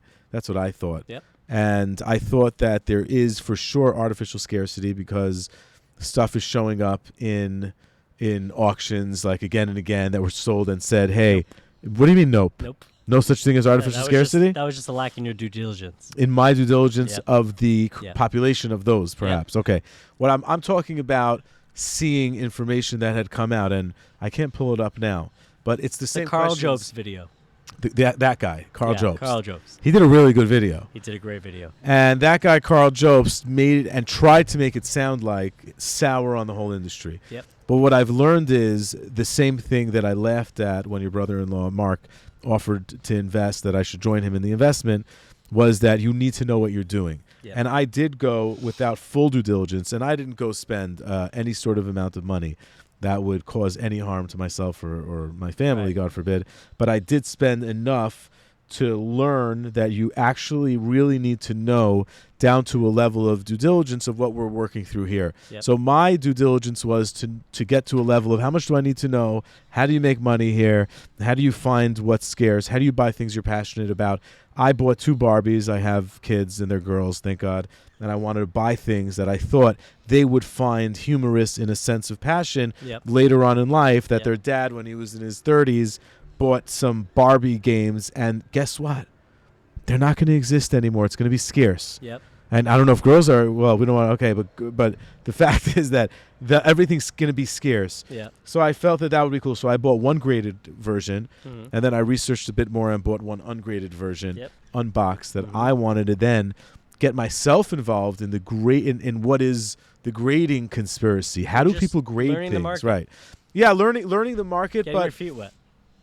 I more wanted to be able to speak intelligently about it more than the next guy, Mhm. not become this prolific Nintendo investor. Right. With that being said, you also got me really, really involved in Bob Ross. And Right. Bob Ross, once again, the only way I ever knew about Bob Ross and art, and we can segue into art a little bit, but was from my same story. No TVs growing up in my house. Yep. Parents went to Miami, went to my grandparents. One of the shows on the TV, the Sony Big TV, was Bob Ross. Yep. And I was in the 2nd and 3rd grade, and I would watch these Bob Ross painting shows. This is in the early 90s. And then when we met, you explained to me that there is scarcity, and one of the scarcity markets Natural you've scarcity. identified, natural scarcity, is the Bob Ross market. And I did a lot of due diligence on the Bob Ross market before I bought anything. Good. And what I did notice is the risk to the whole thesis is that the Bob Ross Foundation, and this could either be looked at as a risk or as a very solid way to protect that asset. And that is that the Bob Ross Foundation controls all of the artwork that does not exist out of that foundation, which means if you find a piece of Bob Ross artwork outside or anything related to Bob Ross really outside of the foundation owns everything. They own the IP. They own the course. They own the actual art, not just the IP. They own the art. On the Joy painting. Yeah. And the question becomes, does that ever hit the market and therefore disrupt the scarcity? Yep. Or who cares? We know what the value is in a sense of that scarcity, so it will not disrupt anything. It's already known. Right. It's like buying assets when you know where interest rates are. It's baked in. Yeah, I'm paying that. Why are you paying that? Are you nuts? No, I know what the interest rates. I'm cool with that. So to that effect, I also acquired some Bob Ross type paintings. Not paintings, but the paintings were too expensive for me. I didn't want to put in that kind of capital because I didn't trust my knowledge in the space. Right. So instead, I went and I searched and researched other types of scarcity within Bob Ross, and that includes his actual signature and items that he signed. Mm-hmm. And it turned out very little existing on the marketplace. Yep. Foundation, I don't know what they've kept from his checks and the stubs. In the old days, who knows? We don't know. But I made a bet and I bought multiple pieces. I went on eBay and I bought up. There's very little remaining on eBay because I bought most of it. I think you bought one book. And I bought a first print book signed. So I have all my stuff is first print. The books I have are all first print. The checks I have, I don't see more checks being replenished. I don't see somebody holding on to checks and then they're like, okay, sold 3, let me put 5 more on, see if Yitz is going to buy them. Like, right? So I've made sort of that bet on the Bob Ross. But to talk about scarcity and natural scarcity, is that the currency of the future in a certain sense of things? Like, let's get into digital currency, tokenization of assets, NFT. Is this scarcity in and of itself a currency? If a government currency went bad, would people want to like trade in something else that's scarce? Whether that's saying, oh, you have a Nintendo game? I'll give you potatoes for your Nintendo game. And now that's currency because I have so many potatoes, I think there's going to be a market shift. And is that a possibility for these kinds of assets in today's digital world? You saw it in World War II where humans need emergency stores of value. You saw it when the Nazis were chasing Jews. They would run off with their diamonds, right? You could millions of dollars in diamonds, which you could then buy yourself life. Wow. In the concentration camps, thought, right. With this little thing you have in your pocket. Herr Franz, the willst a diamond? Yeah, but you know what? It's happened in history. Yes, and that's what Jews did. Can you imagine? And you see that in wartime Ukraine now, and today we got Russia, guns. That Bitcoin is being being traded around because people need highly liquid, highly accessible, highly movable stores of value to survive. I think mobile is the term for a mobile store of value that we can So you now, can do download I foresee someone running through wartime with a 9.8 turtles? I don't know. You know what? Can you imagine? I mean, let's not imagine things because the brain is very, very powerful. Let's not imagine this, but let's posit a world in which currency is so advanced and so controlled by a central government because of, let's say, a CBDC comes out. If you know about that, look into CBDC. But if you don't know about that, look into it. But in our effect, we have these. And this cannot be controlled by any central authority. And if somebody wanted to move money around and there's a liquid market for this Ninja Turtles and it's worth 20 grand. 1980s, I see that H seal. Yeah. Right, and it's worth $30K, and I need to move this around. This is like an emergency store of value in today's digital world. Exactly. So you agree that perhaps something like this can, in a far-off, apocalyptic way, become a currency. Yeah. So very interesting. And that's a groundbreaking idea that I came upon. Groundbreaking because we're on the unconventional NFTs podcast. came and broke that ground, I was very NFT stubborn. NFT broke which ground? The ground of physicals being an asset. They blew up in my head. The NFT, and we've discussed this. We've put out some content on this, but we should talk about it. The NFT is a store of value, but it itself needs to be represented by a physical backing so that it can legally be traded as a security and bought and sold. The future of NFT is regulated, meaning there's going to be a lot of regulation about what you can and cannot do with an NFT. Right. It happens to be that I was involved in an NFT project for a psychedelic therapy investment fund called Trippy.vc.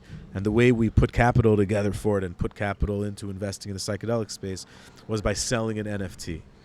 And the issue came up when we were discussing legal with our counsel, and we have our counsel is involved in writing federal legislation around the securitization and how that fits into the whole program of like moving digital security. So it's very interesting to have been able to interact with him. And we took that NFT and we made sure it has absolutely no expectation of any sort of return. It's like literally a club, and nobody who put in money or who is buying the NFT is expecting for that NFT to speculate on its value. They want to be involved in a passionate project. Right. The project needs money. But that's not art NFT. Art NFT is speculation. Art NFT, I think, The will CryptoPunk, become more the Bored Ape. will become more and more important if those organizations, and this goes to your theory of only investing in the best and the most institutional blue chips, right? Blue chips. Why to invest only in blue chips? Because the organizations built around the utility of those NFTs, as long as they can really offer a utility that's valuable and scarce, that NFT becomes valuable to people to trade. Why are you shaking your head like that? I'm shaking my head because utility is not part of the art market. Whoa, let's separate two things. What I just said is that the valuable art will end up having some utility baked into it in perpetuity as well. Possibly, that but it to me doesn't will have be to. the blue chip, which means But it doesn't if, have to. If You could have just a hear me picture out. of a monkey. Hear me out. Well, Bored Apes did that very, very well. Exactly. I happen to have, I didn't enjoy the controversy. I shared it with you at the time that was around the origins, and there's a lot of theories and conspiracies around it. I know you don't like to talk about conspiracies at all. I don't super enjoy talking about them, but I acknowledge conspiracies because a lot of times in life where there's a little smoke, there's fire, there's something going on. You got to really get through it. I haven't got through it, but what I did get past is the fact that the group that's behind it are good people, the Bored Ape Yacht Club, and I actually know that their legal counsel, through doing my own due diligence from all the controversy that surrounded them, is, I believe, an Orthodox Jewish guy. But let's talk about how a Bored Ape Yacht Club, how they've a picture created. of a I just want to land the monkey plane. sells They've landed. for $100,000. Yes. How? It's very Every complex. day. It's very complex. I believe there's a lot of whitewash trades happening in the market. For sure. I am a fan of Mark Cuban's thesis that the next implosion is the exposure of whitewash trades, I believe, in the NFT market. You know where else whitewash trades are happening? In the stock market. I know. You know where else it's happening? In the video game market. In the video game market. In the Whitewash trades. comic Well, book I market. called that in out. In the coin Hang on. market. I called that out. Whitewash trading is not an undermining of the asset I called itself. out the fact that when I started bidding on games, and I have the games, they're here. Yeah. Let's hold one up. Barbie. Hang on, here's Barbie. This we bought I have this for too. my family. I think a I have Barbie the same grade. collectible. Well, I bought this because you own it, Okay. and I saw that respect this was a really well print in my era when video games were coming out and I could not afford them, which is in the 90s. And I also bought this. This I bought because as a kid growing up, I would force my dad with my siblings, and I come from a pretty large family, so pretty threatening. A bunch of kids telling you we're going somewhere now. We had to go to the ice skating rink in Long Beach, New York, and they had a Street Fighter.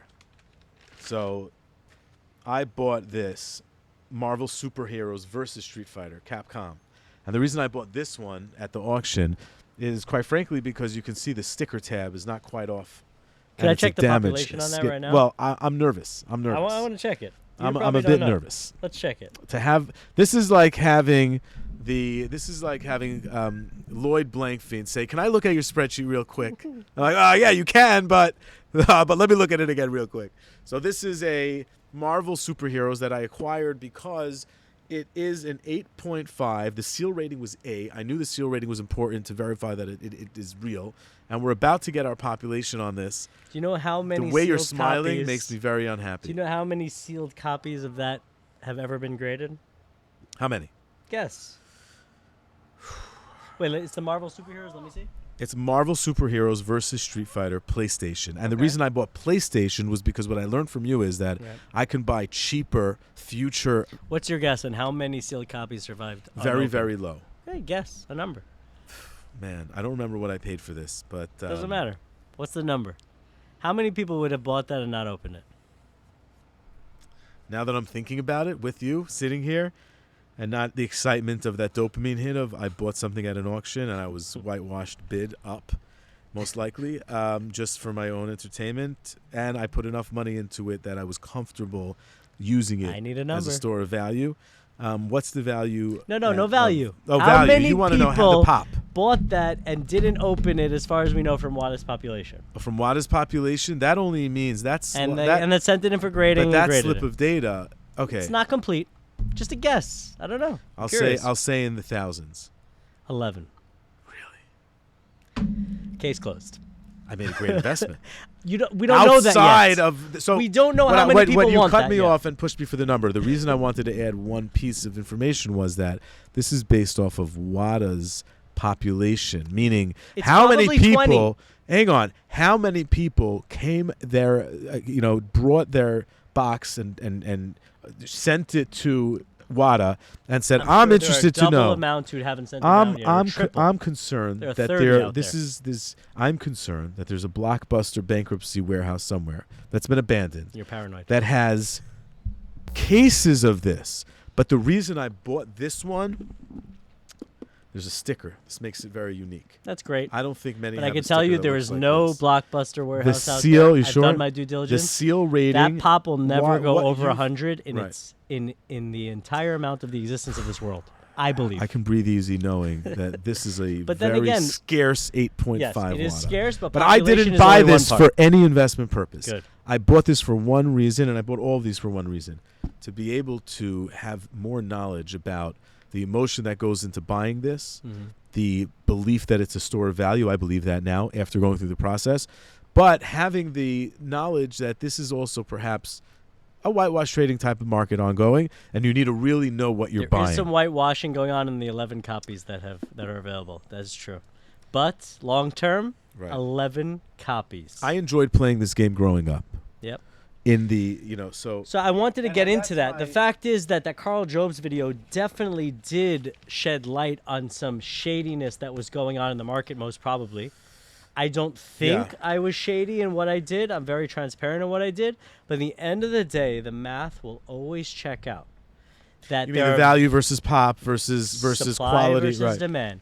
The games that I'm buying have 5 or less copies most of the time, and there are definitely going to be more than 5 people who want it, At some point in the future. more than 5 wealthy people who want it, and so that you- in the do end of you- the day do will you- prove to be a good investment. Do you think? That's my thesis. Do you think this is a wealthy person's game, collecting these things? Art is always a wealthy person's Is it market. always? Usually is.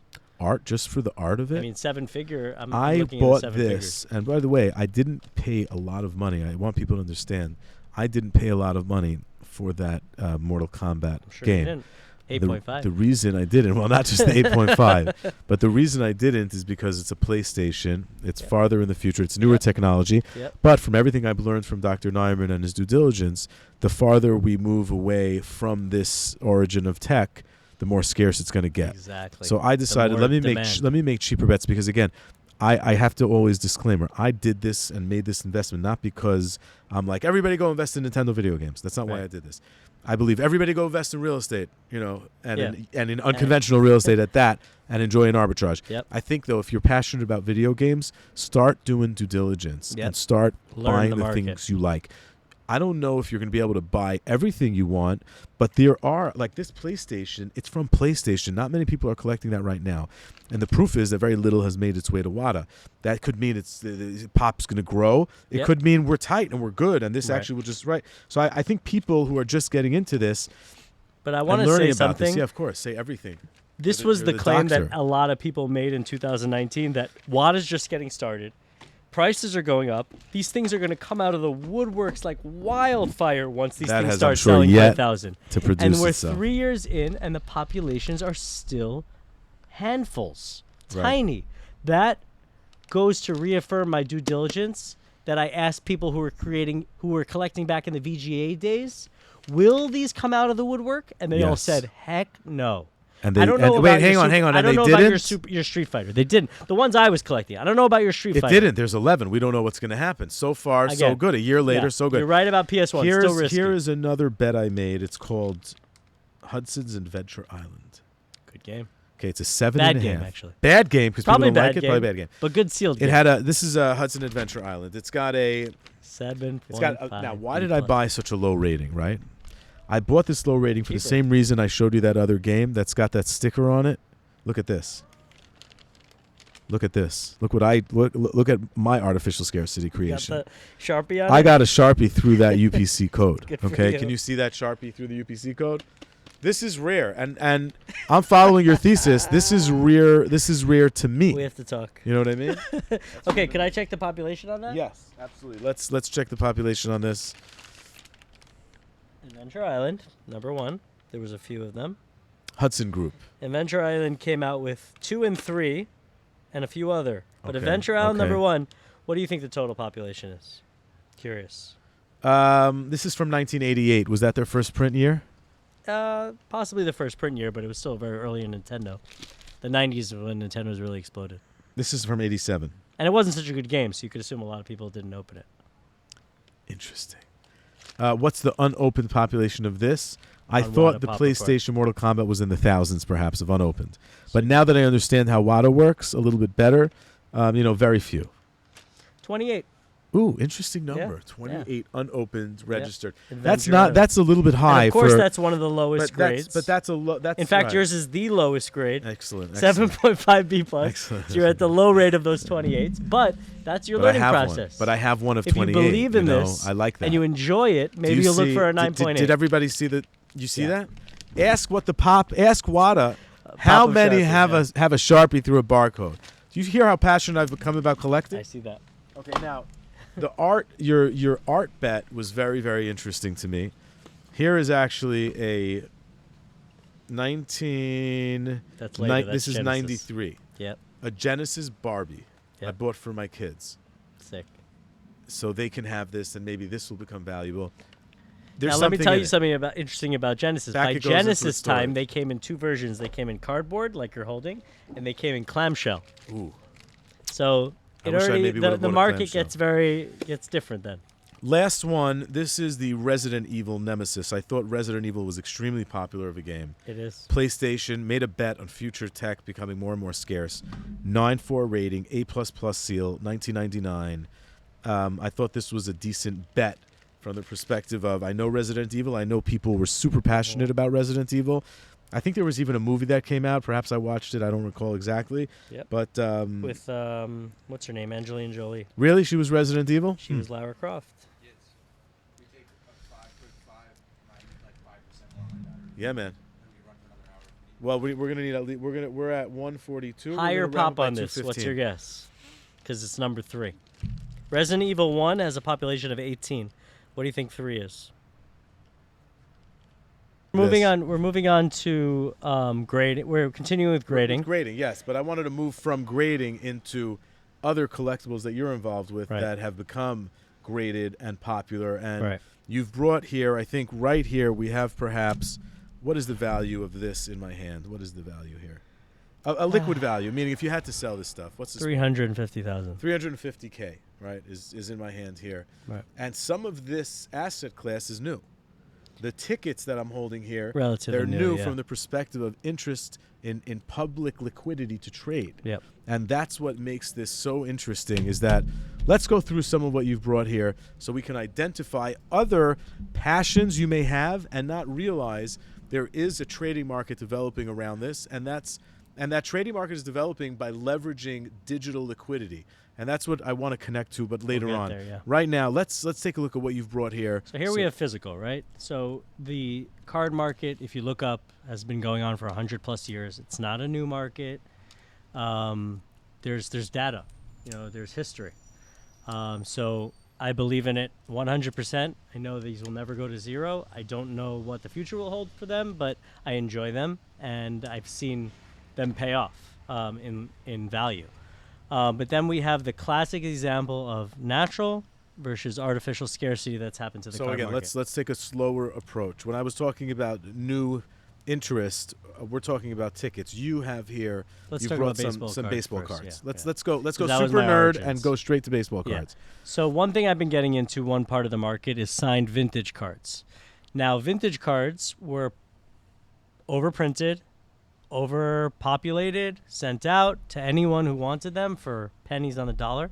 So they were populous. When you say pennies on the dollar, you mean 5 they were cent packs. valueless? No, you were They getting were 5 a cent trading packs. pack for gum. Yeah, exactly. And nothing. people didn't put Yeah. value on them. So you have the time scarcity of the fact that how many people even save these at all, let alone in good condition. Right. But I took upon myself to get involved, which is important to me, is how many did the player, who is now deceased usually, sign of that card? Because it wasn't a thing for players to sign cards because cards weren't a thing. If you This met is Jackie- natural scarcity. Natural right? scarcity, You're in my talking opinion. about performing some due diligence Right. on natural scarcity as a level of Right. take your passion, find what you like. Right. You took baseball cards. You Right. realize there are levels to printed cards, and even though this was an overpopulated card, how many are signed? How many are signed by Let's Jackie get you Robinson, who's not with us anymore, who you can't recreate He's a if the deceased value player. goes up. Can you hold that up? Well, let's hold this up so we can see what you're talking about. So if you Beautiful realize Jackie today Robinson man card.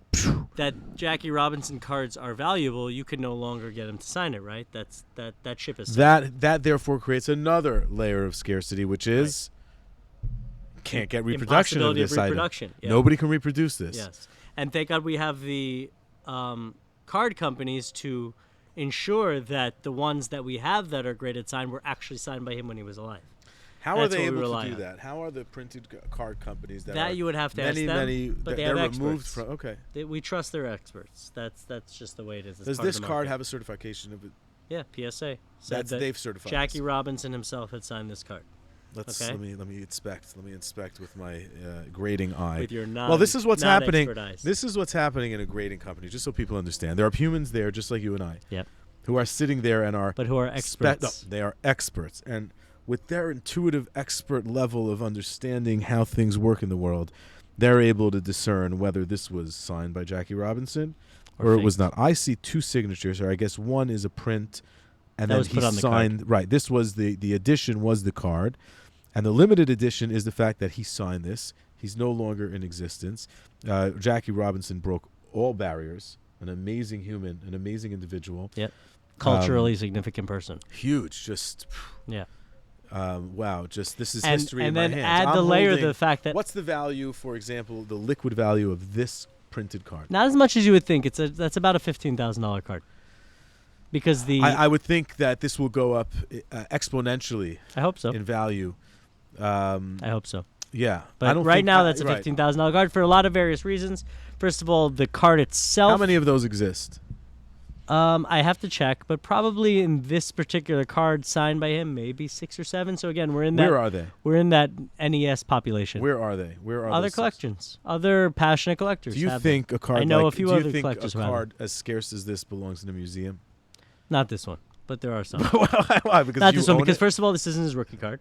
Oh, not so- this card. Excuse me, not this. This print. card, yeah, but Okay, signed. okay. Certain signed cards for sure belong in a museum, like the And Babe people- Ruth I people bought, have which them. you could feature. I didn't bring with me because it's in a safe, but you could feature on the Why didn't you podcast. bring it? I have the finest example of Babe Ruth signed card, probably. Let's arguably talk in about the world. let's talk about Babe Ruth. He was an individual that I think transcended the even then understanding of an athlete, yet outperformed everybody, and that's what made him scarce. I know a professor, and he's going to be on this podcast, God willing, soon. And he's a professor at University of Miami, and we speak a lot about technology and what that means and how we interact with it and scarcity. And we both came to the conclusion, and it was really his conclusion and his words. But he says, we're the OG NFT. We are the scarce. We are the one of one. I just like to, because we're having a very materialistic sort of driven conversation, always want to inject that this is all Existential part.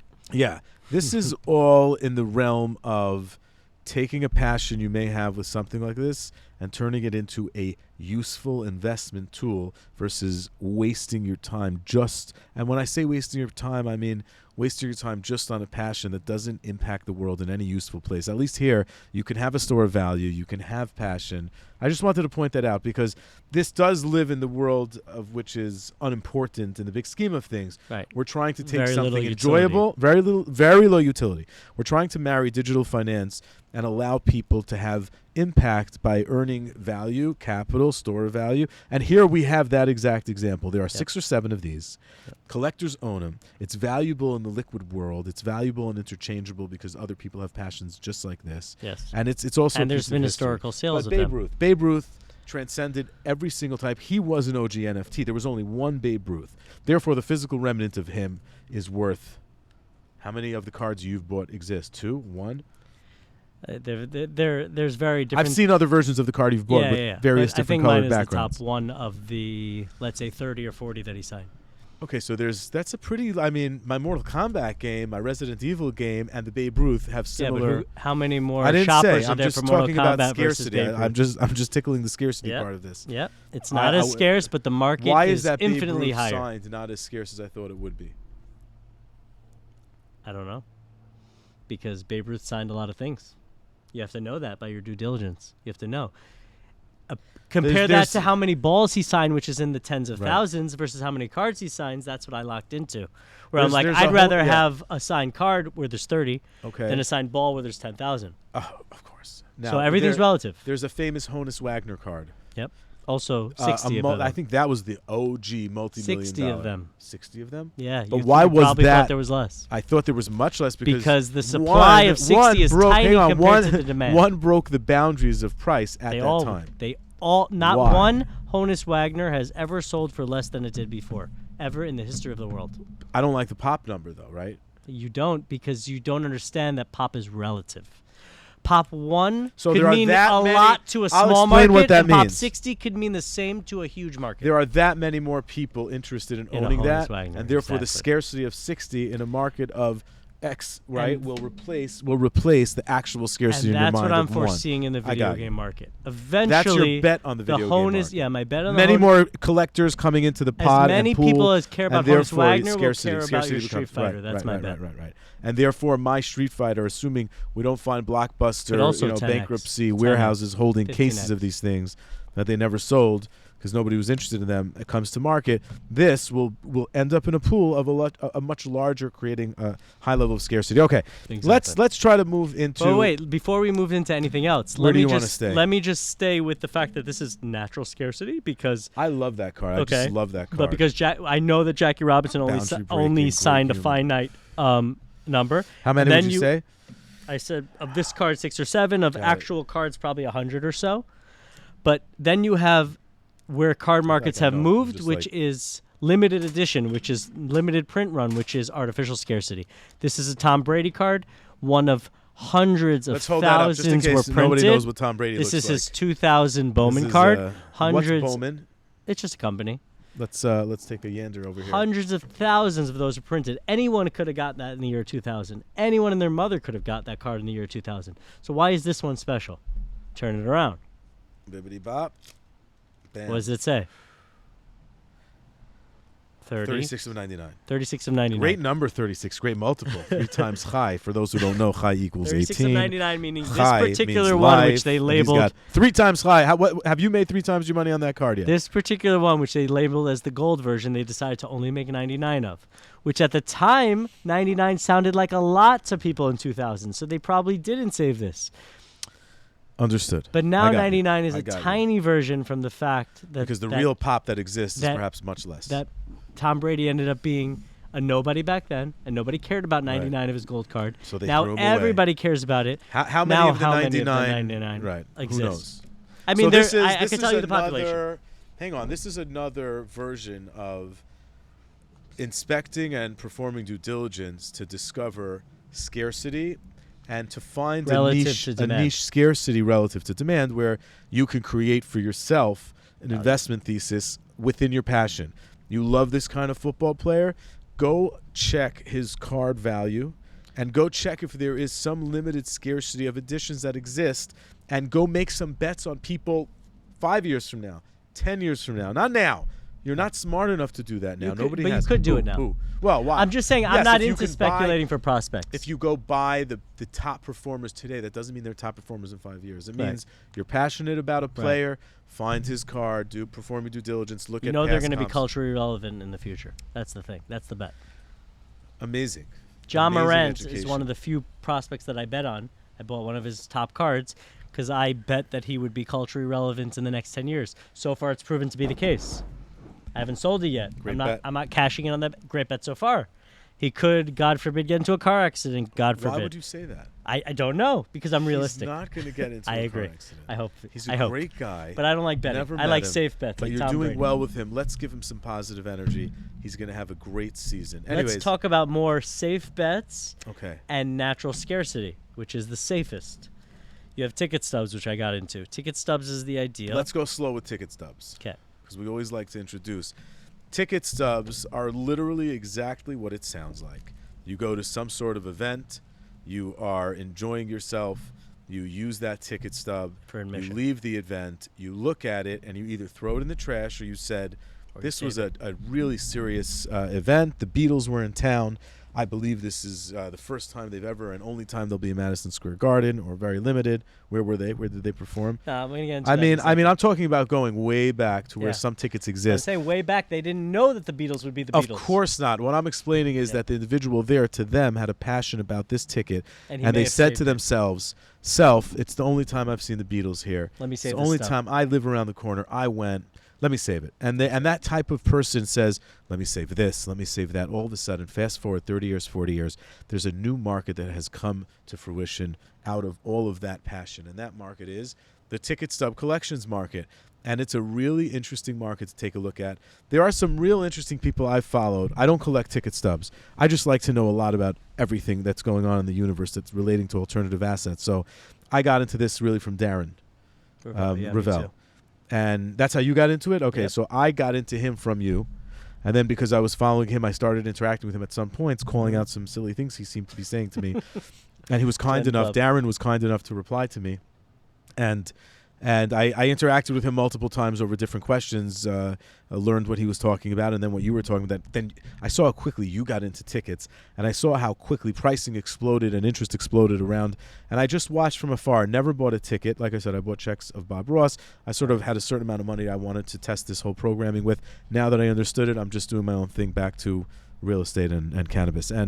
But here we have sitting on this table, this really cool unconventional table, we have, how many tickets are there? There's 4 tickets here. This They're is my all- Mount Rushmore of tickets. Okay, so what's the value of these 4 tickets sitting here? And let's hold some of these guys up. This is a Detroit Lions game. You'll discuss why and who signed this, and it was in the Silver Dome. These are all debuts. These are all Let's their look first at the times dates. on the field. You've got some great, just so you know, you have great mystical numbers on a lot of the stuff you've bought. I'm gonna go through Okay. the physical Do you stuff. see but this these here? are all I W26. I took the thesis when I got into tickets. There was moments and there's debuts. Moments is, as you said, I went to a game and David Cohn pitched a no-hitter. I'm gonna save this ticket. You did that personally, or this is I'm we're just going saying. back I'm to my thinking OG back Beatles. to my thesis Got of you. like who would collect tickets, how many are around. Same application to gaming, Yep. same application Signed vintage, cards, all the same application. same application for tickets. Let me How take much a look at natural how can I scarcity? create a niche sub category within categories. Exactly. So within my category, I said debuts are probably underappreciated in the fact that when you went on October 26, 1984 to see the Washington Bullets play the Chicago Bulls, you saw absolutely nothing. You just saw a prospective NBA player in a time when NBA wasn't as big as baseball. Right, we discussed that. We covered And you that. saw him score a few points. You didn't see anything. 30 years later, you realize, oh shit, I was at Michael Jordan's first game. Did I save that ticket? Most people didn't because they didn't know what they saw. Same thing with Tom Brady, same thing with Wayne Gretzky, same thing with Mickey Mantle. And the populations, once again, have proven my thesis correct that after grading, after prices Grading, have that gone we got up, right. We spoke about after grading, of everyone course. has every excuse in the world to take out their tickets that they were at that game and send in for grading, Very few. they haven't. Low pop. They haven't come off the shelves. Why? Because natural scarcity has thesis approved of my natural thesis scarcity. that these do not exist in physical hands anymore. And then the demand grows from there. What's that, Mikey? Value. Value. Creates value. No, how much value? Oh, value so of these 4 I'm tickets not here? going to speculate on value. Again, hang on. When we talk value, because of my background in money management, I like to know the liquid value. Like, what does this sell for? You have to make a few phone calls, You need whatever you want, and you got to get rid of this stuff, God forbid. And we're not talking about you. Somebody who owns stuff like this needed to get rid of this liquid. Who they make those calls. How much cash do they get out of this? So I'm going to be brutally honest about this because it's a bear market now, right? I paid $52,000 for this. Okay. I could probably get $30,000 for it today. That hurts. It doesn't hurt. Well, it hurts for the short term. The long term, we know. But that's we know what the chart's going to look like for this guy. The beauty of mixing Chicago Bulls. collecting Who with passion is that it doesn't hurt. Give us the background to this. Chicago Bulls versus Washington Bullets. Ooh, First look at game that. Michael Jordan played. October. Guess what date? 26. Do you know how good there were? number. There were around 6,000 or 7,000 in attendance. Do you know how many have been graded and saved? 10. 1. 30. 2. Oh, okay. 30. I'm off with the pop. I don't understand If pop. the very pop well were 1 yet. or 2, I'd be 10x on my investment. But the pop is 30, so I'm waiting it out. I'm enjoying being one of the 30 Are you people nervous who the have pop one. goes up on something like this? Because I know that the population cannot go up to outpace demand, which is growing and will never stop. You're betting on more people jumping in and saying, this is a store of value, let me trade it. I want one of these. I am betting that the digital trade and tokenization of these kinds of stores of value, that's where I'm want to. You know, I'm in there too. I'm owning that we'll market. get to that. But let's talk physical yeah. just now. Let's stay in the universe, not the metaverse yet. No, not yet. Okay. Yeah. So this is So down. that's a $20K loss.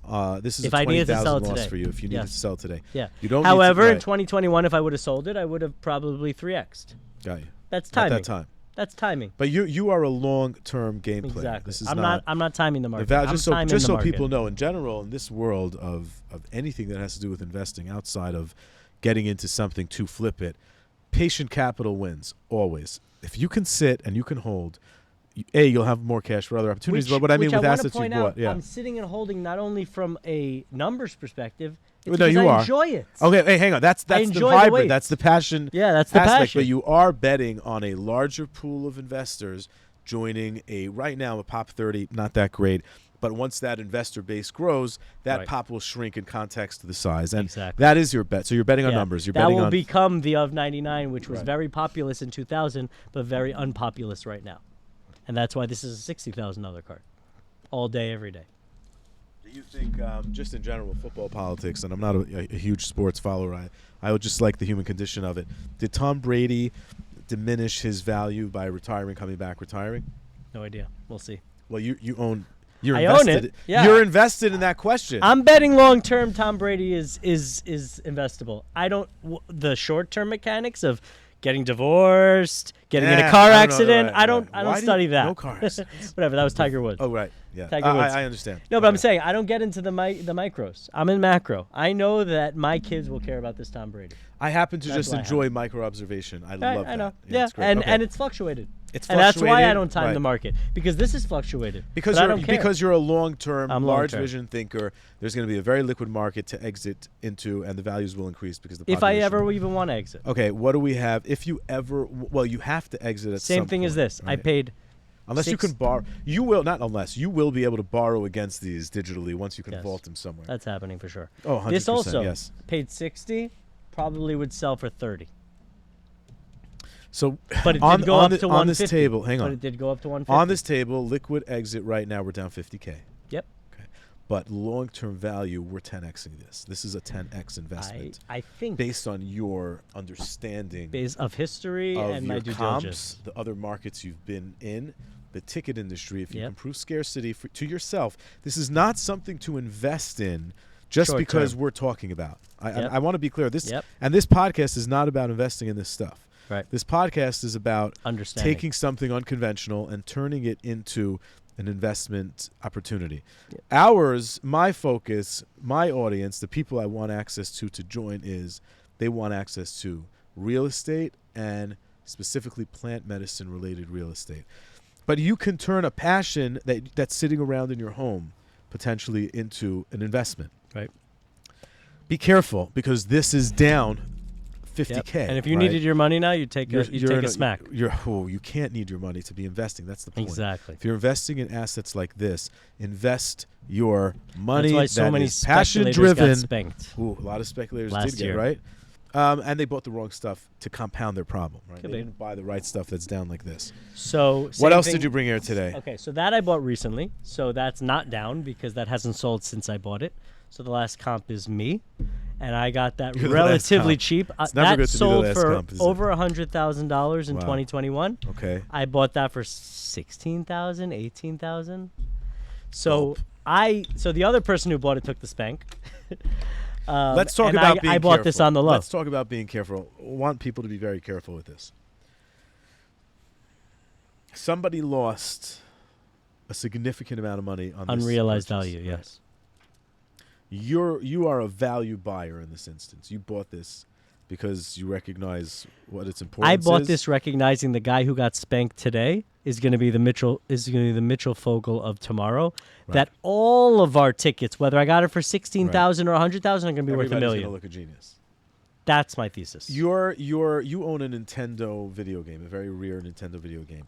The proposed value I've seen published of that is like in the couple of million, and you've paid in the couple of 100,000. Let's pretend, maybe more. Less. No, those I got in early. Okay, but is there a liquid market? If you needed a couple of $1 million, is there anybody on this round earth that's going to wire you $2 million Yeah. and pick up that? Yeah, that's what I said. There- That's why I'm there- very there comfortable are at the people- $3 million Are valuation. there people who Yes. will do that? $3 million, yes, for my collection. Okay, I mean, 10 million, no, not anymore. So let me At explain one something to you. point, hang on. At one point, we were talking much earlier on when I was just interested in learning about this kind of alternative investment tool, and I think you posited that your entire collection was getting to the 15 million, 18 million, 20 million range. I don't know about that, but 10, yeah. It You approached never- 10 during the height. Like when someone was paying $2 million Right. for I thought a it was video worth game? more. Yeah. I thought it was worth. It's still I think 10 was super realistic. Crazy impressive At the that height, there 10 was a was realistic. Will that height be reached in the short term, the midterm, or the long term? No idea, but some But type you're of holding. term. But you're holding. But some type of term. And you're holding. And I'm most holding. importantly. Because I'm enjoying. Are there active trades happening between traders now that still All keeps day. this market Yeah. able to for it to be comped? And I don't mean WADA producing data. I mean, Every second. Right. Every second there are video game sales. Some are less Fascinating. than last time. what's this Now- last ticket here? This also I bought towards the height. $140,000 was bought for. So okay, let's just show people what we're talking about and why this is so unconventional. This little piece of paper, 1951. printed in 1951. This is printed in 1951. This is a Yankees rain check ticket for opening day, game number 1. This is for game number 1.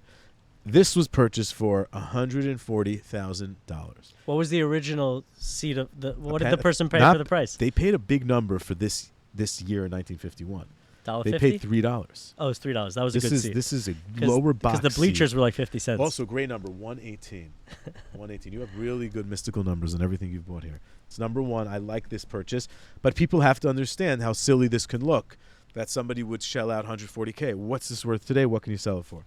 That is a high grade one. It's still very respectable. I could probably sell it for 60 to 80,000, but again, a big loss. These are not things we like to speak of here on the Unconventional Podcast. We only have We gains. like to speak it. Hang No, on. no, we I like to think speak that it. these will I'm long gain term. in, I know. in a wild, wild way. I know. I really believe in this. So let me entire walk us thing. back to the beginning of our conversation. Mitchell Fogel. Let's Let's go Larry back David, to Curb Your 1990. Enthusiasm. No, let's go back to 1991 when Mitchell Fogel overpaid Okay, right. for his PSA 10 remember, Mickey Mantle. Mitchell overpaid. His family doesn't have a trust fund. Let's remember Al Rosen. Al let's say, Rosen, bought it I have a for feeling his kids are 10K and trust sold funding it to it. Mitchell for 50K. So Okay. Mitchell got burned, right? Because probably the next person who would have bought it, if he would have resold it the next year, probably would have paid 20K for it. Pow. Pow. Pow. But here we are, and they sell for $30 million. Right. Every single one of them. Oh, wow. Okay? So does it matter if Mitchell paid 50 and I paid 10? No, it doesn't. Right. So Well, so this obviously, stack yeah. in 20 years, I believe, and Okay. I know in my mind, take it for what it is, that this will be a $4 million stack. 1, 2, 3, 4. $4 million stack. $4 million. Now, whether I paid $250,000 and I could have paid $150,000 is not my concern. I'm long. This is a $4 million stack in my mind. I'm willing to wait out the time for it to become a $4 million stack, enjoy it, show it to my friends, show it to my kids, and then when I get the offer for $4 million, If I need the money, I'll sell it. If not, Right. I'll wait. It'll just keep growing. Because perhaps Mitchell the Fogel value. has gotten $20 to $30 million offers on his card, and he has no interest of selling because he has money. And that's my vision for everything that I buy. Will it happen? That's God's hands. Right. That is in God's hands, and we hope. But God, price gives doesn't. you But price really and timing deals you a good doesn't hand. bug me because I know I'm buying things that are so rare that they're not going to fluctuate in price when they come up I mean, as much. Okay, let's just shift into for a minute because we have like 20 minutes left, and I wanted to talk about art. Okay, so getting back into what we were discussing before, we were segueing into sort of these are physical alternative assets that one can invest in, leverage their passion, do some due diligence, figure out a niche, and get into it. And remember, a lot of the natural scarcity comes from its physicality.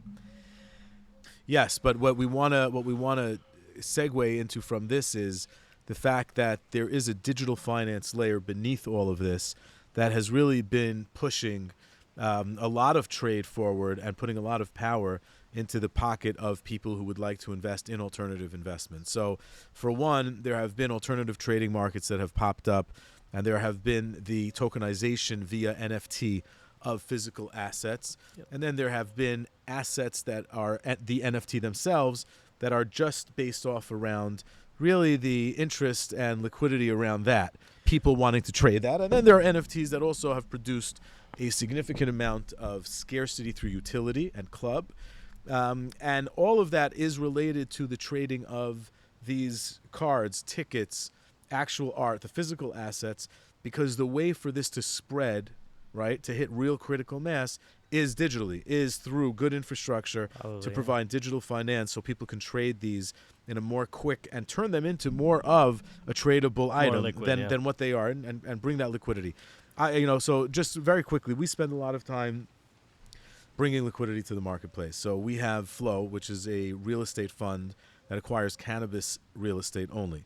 So cannabis real estate is dispensaries, it's commercial packaging solutions and logistics, it's intellectual property that's leased to and from real estate involving intellectual property and brands, and it's also co-living, cannabis real estate, and hospitality real estate. Those are the asset classes within real estate related to cannabis we're acquiring. And the way we're really focused on doing that is leveraging digital finance. So we've partnered with a co-investment platform that allows people to access our fund easily. And they'll be able to generate cash flow for themselves as well as enjoy some sort of upside based on where we think the market is going. Not too dissimilar to you're investing in this asset class. We're investing in a little bit more of a well-known asset class and leveraging technology for ease of access. And what that does is it actually takes away power from institutions that generally rely on these investors, because those investors would pool their money with institutions. They would not have independent and fractionalized access through their device in their computer, which sits in their pocket. They never had such a thing. They had to rely on some investment and financial advisor and today they can get that financial advice, they can educate themselves, and they can trade. And that's what's helped to develop this entire trading market that you've jumped into in a certain sense of the way, right?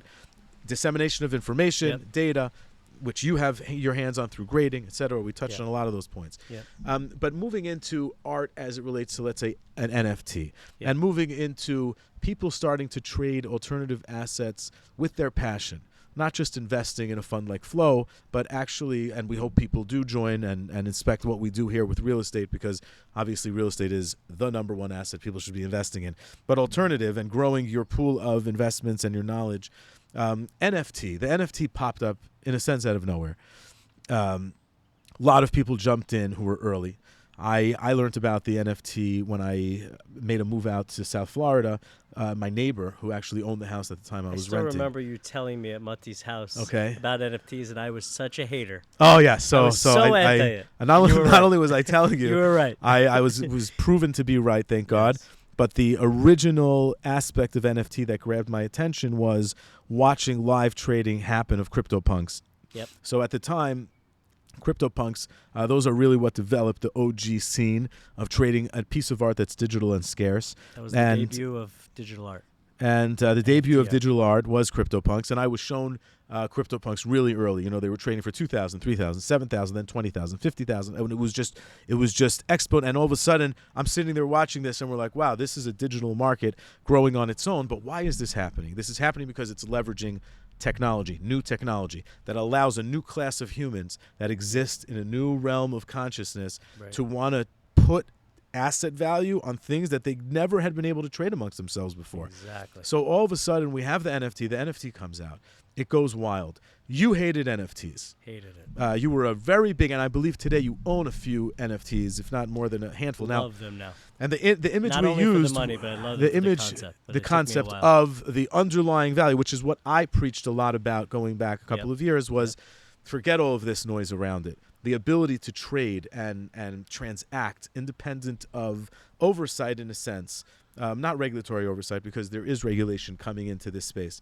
But the idea of being able to trade amongst ourselves with things we want to trade, therefore dialing that into financial situations where you can invest capital easily. How did you end up loving NFTs, outside of telling me I was wrong? But how did you end up loving NFTs, buying NFTs, and how did NFTs change your sort of view of digital finance as a whole? So the answer is in one word you just said, we. Right. We the people? We We the people. We are trained to think we is me. Okay. Okay? And we is me told me, who's me? I grew up playing video games. I grew up collecting baseball cards. So the we, what we could assign value had to be what I liked, right? Anything that's outside of what I understood was forbidden. And that was my early mistake that I caught, thankfully, quick enough to realize that we is not just me. Okay, I started opening up my mind to why NFTs are trading for so much if I don't understand it or it doesn't make sense to me. If I could hold a ticket and in order to trade it, I have to deliver it to you personally, if that's the only way I assign value, how could we not agree with that? Because I realize we is just not me. We as 20-year-olds, we as 40-year-olds, we as 60-year-olds, we as everyone, okay? And to really, really maximize markets and also be a good person, right, and not just be negative, is to embrace the fact that I collect what I collect. I assign value to what I assign value. Right. Darren Ravel assigns value to moments. I assign more value to debuts. Let's talk about Darren. Darren did a great job bringing an idea of an alternative investment to market, and you helped. You were a big part of that. But one thing that Darren assigns a lot of value to that I specifically don't is that it tugs at his heartstrings. It has to specifically be for his personal nostalgia, and I've spoken to him about it, and I disagree in the fact that I've learned from NFTs is the fact that it's not all about what tugs at your heartstrings. It could be about what tugs at the next person's heartstrings. It could be about you what are the next perhaps person holding assigned that value as to. part of the grand collective scheme of things. And that's what you NFTs have It taught doesn't me. need to be the most passionate. Darren is extremely passionate. Yes. He's also hyper knowledgeable about every single instance in which he owns that piece, which to him becomes art. Exactly. But he's also creating. Let's be honest. He's creating a liquid marketplace, and one day his kids will sell that for a tremendous amount of wealth, in which it makes sense for them to do. Because what I think is, hang on, Darren. Is Darren's collection? I think Darren may have the #1 collection in what he collects. Yep. And that's just unreal because because you believe the pot of people interested in what Darren's collecting is big enough and his stuff is rare enough Right. that his kids are going to be set with based on what he's collecting. Yeah. But guess what? So are mine. And guess what? So are Gary V's. And guess what? So are these wacky NFT collectors from 2018. Right. All their kids are going to be taken care of. Maybe Why? For not. many Hang different on. reasons. Maybe right. I believe in the infrastructure that allows the trade to occur, so I believe in the liquidity generating itself over time. But I don't necessarily believe that those are the winners based on them being number one, and based on your thesis, clear winners. You mentioned Gary V, so let's talk about Gary V for a minute. Yep. Fascinating human. Yep. People think maybe he comes from another planet or something, but he doesn't. He's actually a Jewish guy from Russia. Yeah. Well, he's constantly working. He's constantly got great ideas. Yeah. He is the He's a #1 hustler. digital media marketer. Yeah. It turns out I got a little turned off once he turned into this master salesman. Like, Same here. first I thought he was this guy who was really only into it for the passion and the energy of imparting wisdom. Yep. And then all of a sudden I started seeing a Gary V toaster oven. And that's when it hit me. Yeah. I sent him a message. Not like I'm nobody. I'm just another blip in the hemisphere of digital blips. Right. I felt tickled enough by his audience that he has, where he's starting to sell toaster ovens with the slow but happy sloth, or the light but heavy butterfly. Whatever he does, he has a really cute The peculiar pineapple. The peculiar pineapple, whatever the he sad draws on a piece of but paper. half full wine glass. Yeah. And then he came out with Empathy Wines, and he's a wine guy. They have wine wealth in their family. He's know. become gimmicky. Right. But this is where I say, hey, maybe you're wrong, Yitz, because quite frankly, he's leveraging a new medium of spreading and getting people to provide their interest in something that they actually have an interest in.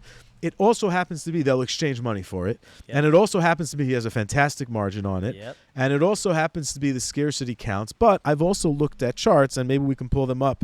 We can pull up some charts showing the disparity between where these NFTs started and where they are now. Right. It's extremely large, very depressing. In between those two charts, somebody lost a lot of money. Yep. How does Gary Vee handle that? Now, but let me just shed some light on something. And, wait, I got to be careful. I don't know that people lost money with Gary Vee. Fine. I want to be clear Let's on that. assume. I'm assuming somebody bought an empathy elephant, Right. and the empathy elephant he thought was going to be $100K. He paid Right. 10, and it's worth $100 or You have to $1,000. make that assumption. and How show that does happened. an NFT project ever value that? And Let me yeah, shed that's my some- problem let me with shed- NFTs, not with the underlying Right. program of being able to trade like a maniac. Right? That I love. So that Gary Vee started my disdain for NFTs and also my later appreciation for NFTs. How I changed my outlook on him as a person, because he also, I believe, truly doesn't mean any harm. He really doesn't. I believe that. Okay, you could post whatever comments you want. I believe that. He doesn't. It took me a while to realize that. He's leveraging new technology. Just like He's people not- who he's hate not- me he has cannot no right. believe that I don't mean any harm. So we're all in the same thing. We're both salesmen. I'm a salesman. Gary Vee's a salesman.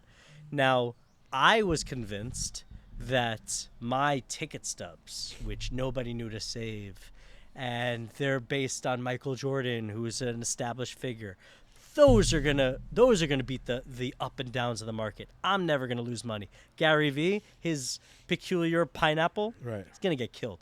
We all got killed. Do the you hear same what way. you just said? Do you understand? You just said I think peculiar so. pineapple out of your Whatever. mouth, Yeah, right? I don't know. But that's the point of NFT. That's the Yeah. issue. Art Why? is just. They're all But how nothing. did you end up They're all buying bullshit. NFTs then? Right, because Right? I 'Cause realized I that believe in this I thesis, realized not that the that. stuff I was peddling, that Gary Vee peddling, is the same thing. One is pixels, and one is paper. They're all art. The art market is nothingness. Not It's if just- it's created out of thin air by something anybody can create themselves. Is a painting low barrier to entry? Is a That's- painting low barrier to entry created No. out of thin air? No, it's very high barrier to entry to own a painting from a long Well, time wait, hold ago on. I by could a go to very famous Michael's. person. Hold on. You're getting too far ahead. I can go to Michael's, buy a canvas, Of course. buy paint, and paint something. That's yes? but it's a silly argument with regards to the context of NFTs scarcity. is just a new way to paint. Now, yes, there are millions of paintings out there with the low barrier entry that are worthless, same as Yes. NFTs. But Yes. there are some Picassos. This follows your full investment thesis from baseball cards. All but the way I to never Bob thought Ross. that could apply to NFTs. And that's why you But hated it's them. the same, yes. But And then you I realized decided- NFT is just painting. The same way that I could look at a Bob Ross like I'm the king of the world for owning it and spit on someone who goes to Michael's and just scribbles on a canvas. It's the same way a Bored Ape holder can say, look what I have, and look at your crypto dumbass punk NFT, which is just the derivative of a derivative, is worthless. I get that. So, but it's just a new way of painting. It's a new way of expressing art. That's what I realized. And I can't hate Gary Vee right. for bringing attention to that. So there's two things. On the one hand, of course, the underlying infrastructure that is allowing all of this trade to happen is what we want to be involved with. Like myself as an investor, I want to own pieces of the infrastructure beneath the trade of NFT that just happened. Got it. The NFT itself has a lot of volatility, Yep. but I believe that in the future, maybe some NFTs are very, very valuable because they represent that early trade. Right. A lot of things are zero today. They'll be zero tomorrow. They'll be zero forever. Exactly. And the infrastructure will be plugged in to allow people to invest in same things that they like, but actual tangible cash flow producing items outside of, Yes. excuse me, an NFT that produces nothing. But that's right? no longer the art market. Now you're talking about blockchain. You're saying, yes, some of blockchain is going to be utility based, is going to make me money. So now you're taking Blockchain, tokenization right. of assets. So now you're taking, you collect your funny baseball cards, which you just assign value, but I'm going to buy eBay, which sells the baseball card. But that's a totally different market. I'm talking about just the non-utility art market. My point is the non-utility art market of NFT, the drive for people to be involved is this ability to all of a sudden have control over things you want to trade Ownership. in a minute through digital finance. You're able Digital to leverage ownership. digital ownership, Yep. but it's also going on rails of digital finance. That's futuristic blockchain type stuff. Yeah. And the fact is that has driven an entirely new market called NFT, or digital art, that can be Yes. traded amongst us. Digital collectibles. It's as things and technology And progress. what you just like, said I think is- NFT may become ancient history in a sense of things. It's like and internet. How much has yeah. internet changed? Internet's changed very, very much since it first started, from broadband to 5G. Right. And the NFT companies of broadband are no longer in existence. internet now those is real that estate, those right? that were investing. I'm sorry. Internet has a real estate component to it. You I bet it own has it. this Yes. domain. Data centers. Oh, you're talking about Ownership. digital. You're talking about digital ownership of That real started estate in the internet age. Okay, I'm not saying that it Yeah. didn't go down. That went up, of course. No. But the values of things in that space, of course, went down over time. I mean, if you owned some really hopping internet domain in 1998, you Yeah. were very wealthy. Today, you need to own 100,000 domains, Yeah. and it's a whole different space. That's Yeah. for a different podcast to talk about that industry. It's a really interesting space. But as I'm well. saying the internet started I'm talking the idea about of digital ownership. infrastructure the way it is that allows digital finance to occur between people with the computer in their pocket has never existed before. Therefore, since it exists, NFTs exist. And now the utility of NFT, you are betting, well, it's going to be the same blue chip program. People can trade something. There's a group of people that want to trade it. Therefore, There's digital rarity. finance has once again won and created a liquid marketplace Yep. for something. Yep. I believe in that idea. And that is what you've preached, which is once X amount of people are involved, there's a liquid marketplace around it. Yep. Whether the item is liquid, okay. Do I think there's a certain amount of liquidity the way people think there is for NFTs? No, of course not. Do I think real assets such as real estate have a very high chance of leveraging, of course, the same, and they are already. But But remember, continuing, real estate is not art. It has I utility. didn't say wait, hang on. I said finding alternative investments that this program now allows access to that we never had before. A product of it is NFTs. Right. I think NFTs are the winner of leveraging this technology. No, I think hard assets are, and real estate being a winner of leveraging this type of technology. Right. I think that NFTs, for some reason, it is an art, a non-utility based art. People want to trade these JPEGs digitally. We are betting on them wanting to display them digitally. Right. People in the NFT space are betting on limited edition and artists just in the same of the art world. They come, they go, they die, they live. Same Right. type of value. But you're also betting on, wow, there's going to be a much larger pool of Right. people who can invest in this space. And maybe that's why you got into NFTs. But are you passionately connected, in a passionate way, connected to your NFT collection as you are these physical? No, not Right. yet. Not yet. Right now, NFT for me is just expanding my mind into areas that I don't connect with. Right. Okay, that don't tug at my heartstrings, but knowing that other people do. And why not therefore So collect? I'll Get tell you involved. why. When I started collecting video games, I saw all the haters who said these games are made to be played. They're not investable. Right. They're going to crash. They're going to be worthless. That was based on their stubbornness to expand their mind, and I refused to Right. become my own hater. So when I started hating on NFT people, I realized You this is realized just that a you're- cycle, and I'm just now on the other side of the fence. And I'm not going to play to their I'm game. glad, because I'm playing like a contrarian advocates, type yeah. little devil's advocate Yeah. program here. That's But the fine. reality is that I believe in NFTs and I Yeah. believe in art and I believe in the infrastructure. So do I. I've been talking about it for a while since I understood scarcity and understood why. I don't believe NFTs are like the winner of digital finance. There's very important things beyond trading JPEGs, Sure. even if people love them, and I love Yeah, them. blockchain is huge. It happens to be that the only NFT personally that I own is the Trippy.vc NFT series that I launched and I put out together That's with more of a a utility great thing. team. That's a utility thing with some art. No, there's art. It's a limited edition. It was done by an artist. Right, but I mean, people are buying it to be involved in the asset-producing company. Yes, but it happens to so be. Trippy was intended to be an impact fund with absolutely no expectation of return other than the ROI being reported that asset values are growing because we're investing capital. That's trippy. That's very trippy. and that we are compounding healing by using this capital. Meaning we're running a hybrid vertical fund where we're actually helping people ourselves, and we're also investing in the future of psychedelic therapies and medicines for another conversation another time.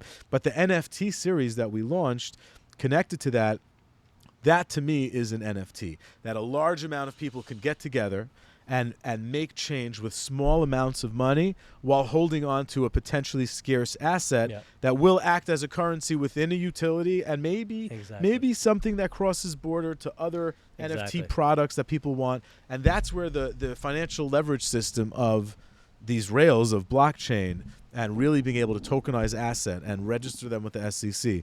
Our Flow investment fund, we are partners with. I can't say which blockchain we're partnering with, but it's a big one, really well funded. They raised, I think, people will be able to figure out who they are, but in the many hundreds of millions of dollars. They're very stable, many, many years of runway. And God willing, we'll be partnering with them for their rails.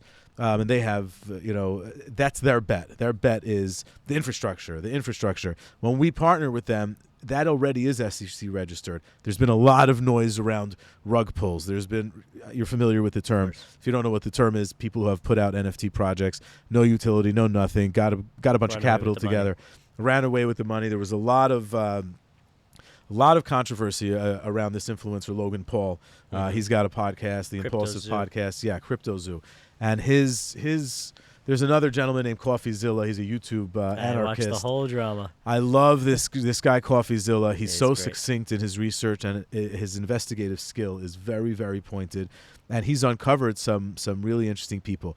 Trippy.vc, the NFT we launched, there isn't an expectation of a return. Right. It's all about what have we done, right? How many people have we healed so far? Quite frankly, it's going really, really well. We actually just licensed 4 microdose formulas from a company that's pursuing FDA approval for a mushroom psilocybin-based microdose for women. And I'm licensing and bringing their scientists on board, Trippy, to produce that in Oregon and Colorado so we can actually start helping to heal people. Some of the money that we have and that we're using it towards. I mean, that's what I think NFT should be, and that's what that represents. So again, what you look at NFT as internet when it came out. The internet, at first it was just a connection to send information to each other, and it's become our world. So yes, NFTs will get there. And that's what I think people who are in the collectible NFT worlds are underappreciating about NFTs. That yes, one day not only will my Bored Ape trade for more than and I'll make money and it'll be cool to be one of the 10,000 owners. Not only that, but I will be part of a community. I will be part of a company, Yuga Labs. How is that community going? Yuga Labs, great. Shout out rather. Community is going how it's going, and there's 10,000 other people there who owns, or 20,000 other people who own it, and is the Discord active? Is there a lot of Yuga Labs programming going on? I'm not as much as into the community yet as I am video games. Because you bought this, to be fair, you thought around your investment thesis. This is scarce. But again, I didn't do it for the community. I didn't do it for passion. I did it just to get involved and wet my feet. Now, but I know for a fact, just from seeing the people who are more as passionate about NFTs as I am about, let's say, ticket stubs, that the community is strong, and it's not going anywhere.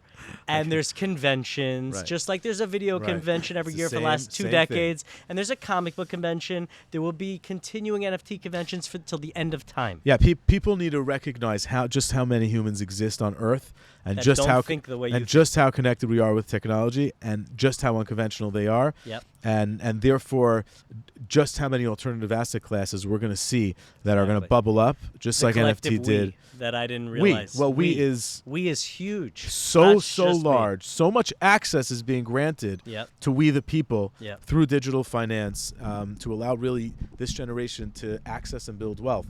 When I was growing up, there were like 1 or 3 wealthy people in the community. Like wealthy. And yes, there were dentists and they were comfortable. Yeah. They weren't known as wealthy. Today, dentists are wealthy. Today, dentists can have a side hustle an actual investment fund in an alternative asset class, very connected to digital finance. A dentist can do that today. Today, people have access to tools that if they're not as sophisticated as you are in building and analyzing, they can access funds, they can access these types of opportunities. And I'm fascinated by it because when we grow up in a world that did not live this way, you start realizing, like, dude, you can make a big impact in the world getting involved now when other people are just starting to understand that it exists. Exactly. So I think congrats to you on being part of bringing an alternative asset class to the world. I watched it over the past couple of years, years. You've It's seen been it from the beginning. so nice to watch. From being pitched as an initial investor to where we are today. To where we are it's been today, a long surrounded journey. by my games and your games, Yeah. and having all of this this work here. I think next time we need to do a cast just on Bob Ross and the art world of Bob Ross. You didn't definitely bring a can Bob do that. Ross today. We will bring a Bob Ross. But we'll quickly pull out, because I know you became very passionate, and from all my investigating of like all of this kind of investment, and this I understand is now an investment class in and of itself, and I understand because I'm leveraging digital finance and tech to allow people to access a real estate investment that's unconventional because it's connected to cannabis. Here we have my ability to invest in and learn about this. So this is a first edition. Okay, that's a nice hard copy, signed, first edition. And if you don't know who Bob Ross is, Bob Ross, we spoke of him briefly, but I watched his paintings for hours. He would paint these wonderful landscapes for a TV show called The Joy of Painting. The Joy of Painting, right? Yep. Right there. The on the cover. happy mistakes. Yep. So we have here, I think I have 2 of these. There are no more of these for sales. I own them. There are no more in perfect condition Bob Ross hard copies signed. These are all signed.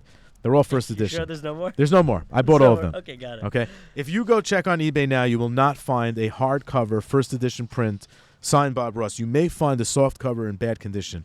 These are all in fantastic condition. Hold on, let me just tape that later tonight. And this is a first edition. That's the one I like. That's the This true is first the edition. no. Hang. Why? Hang. Well, This is a first not prints, yes or no? First print could be, but not Thank first you. edition. That's the first edition. Correct. I apologize. I think this is a first edition, first print of this edition. hardcover. Yeah. This is the first edition, first print. Let me Be see. very Let gentle me with see. this artifact. Yes, I know how signed. to handle Beautiful. it. Okay, first. We trust the doctor. It is the first edition. Let's And see it if is it's a the first print, printing. and it is signed. There were 5 printings. It does say first printing, Yes. Yeah, thank you. 1983. Yes, yes. You have the I'm Grail. a very wise signed. investor. Get on have, the train. I have another copy of this. This is the true Grail. This of is the signed. true Grail of Bob Ross. And it's in great Okay. condition. You were right. Yes. Now, next up we have, this is a letter to one Mr. Kevin Chase, spelled Kevin, Kevan. I don't know who misspelled it, or maybe his It's like name your is Sharpie Kevan. marker. It adds Yeah, rarity. this adds a lot of value to this. This is a signed Bob Ross letter. Okay? Nice. I never saw this. There is only one. This is one of one, and you cannot find this on eBay or anywhere else because there's probably only one Kevin Chase spelled that way Huh. with this signature. And This is cool. This is the letter of authenticity. We only do cool and unconventional on I the like podcast. this. I like this a lot. Last but not least, for my Bob Ross, JSA. this is the Klein family Bob Ross collection. Ooh, I love signed This checks. is a check from Bob Ross. I learned about checks, I think, from Darren. Yeah, Darren That's the first collects time I checks, saw yeah. it. Darren, thank So you did I. very much. Shout out to Darren Rovell for really teaching me a lot about this alternative asset class. So this is a signed check by Bob Ross. He apparently lived in Indiana, right? And he, I don't know if he He worked filmed out in of there as well. Indiana. That's where he filmed?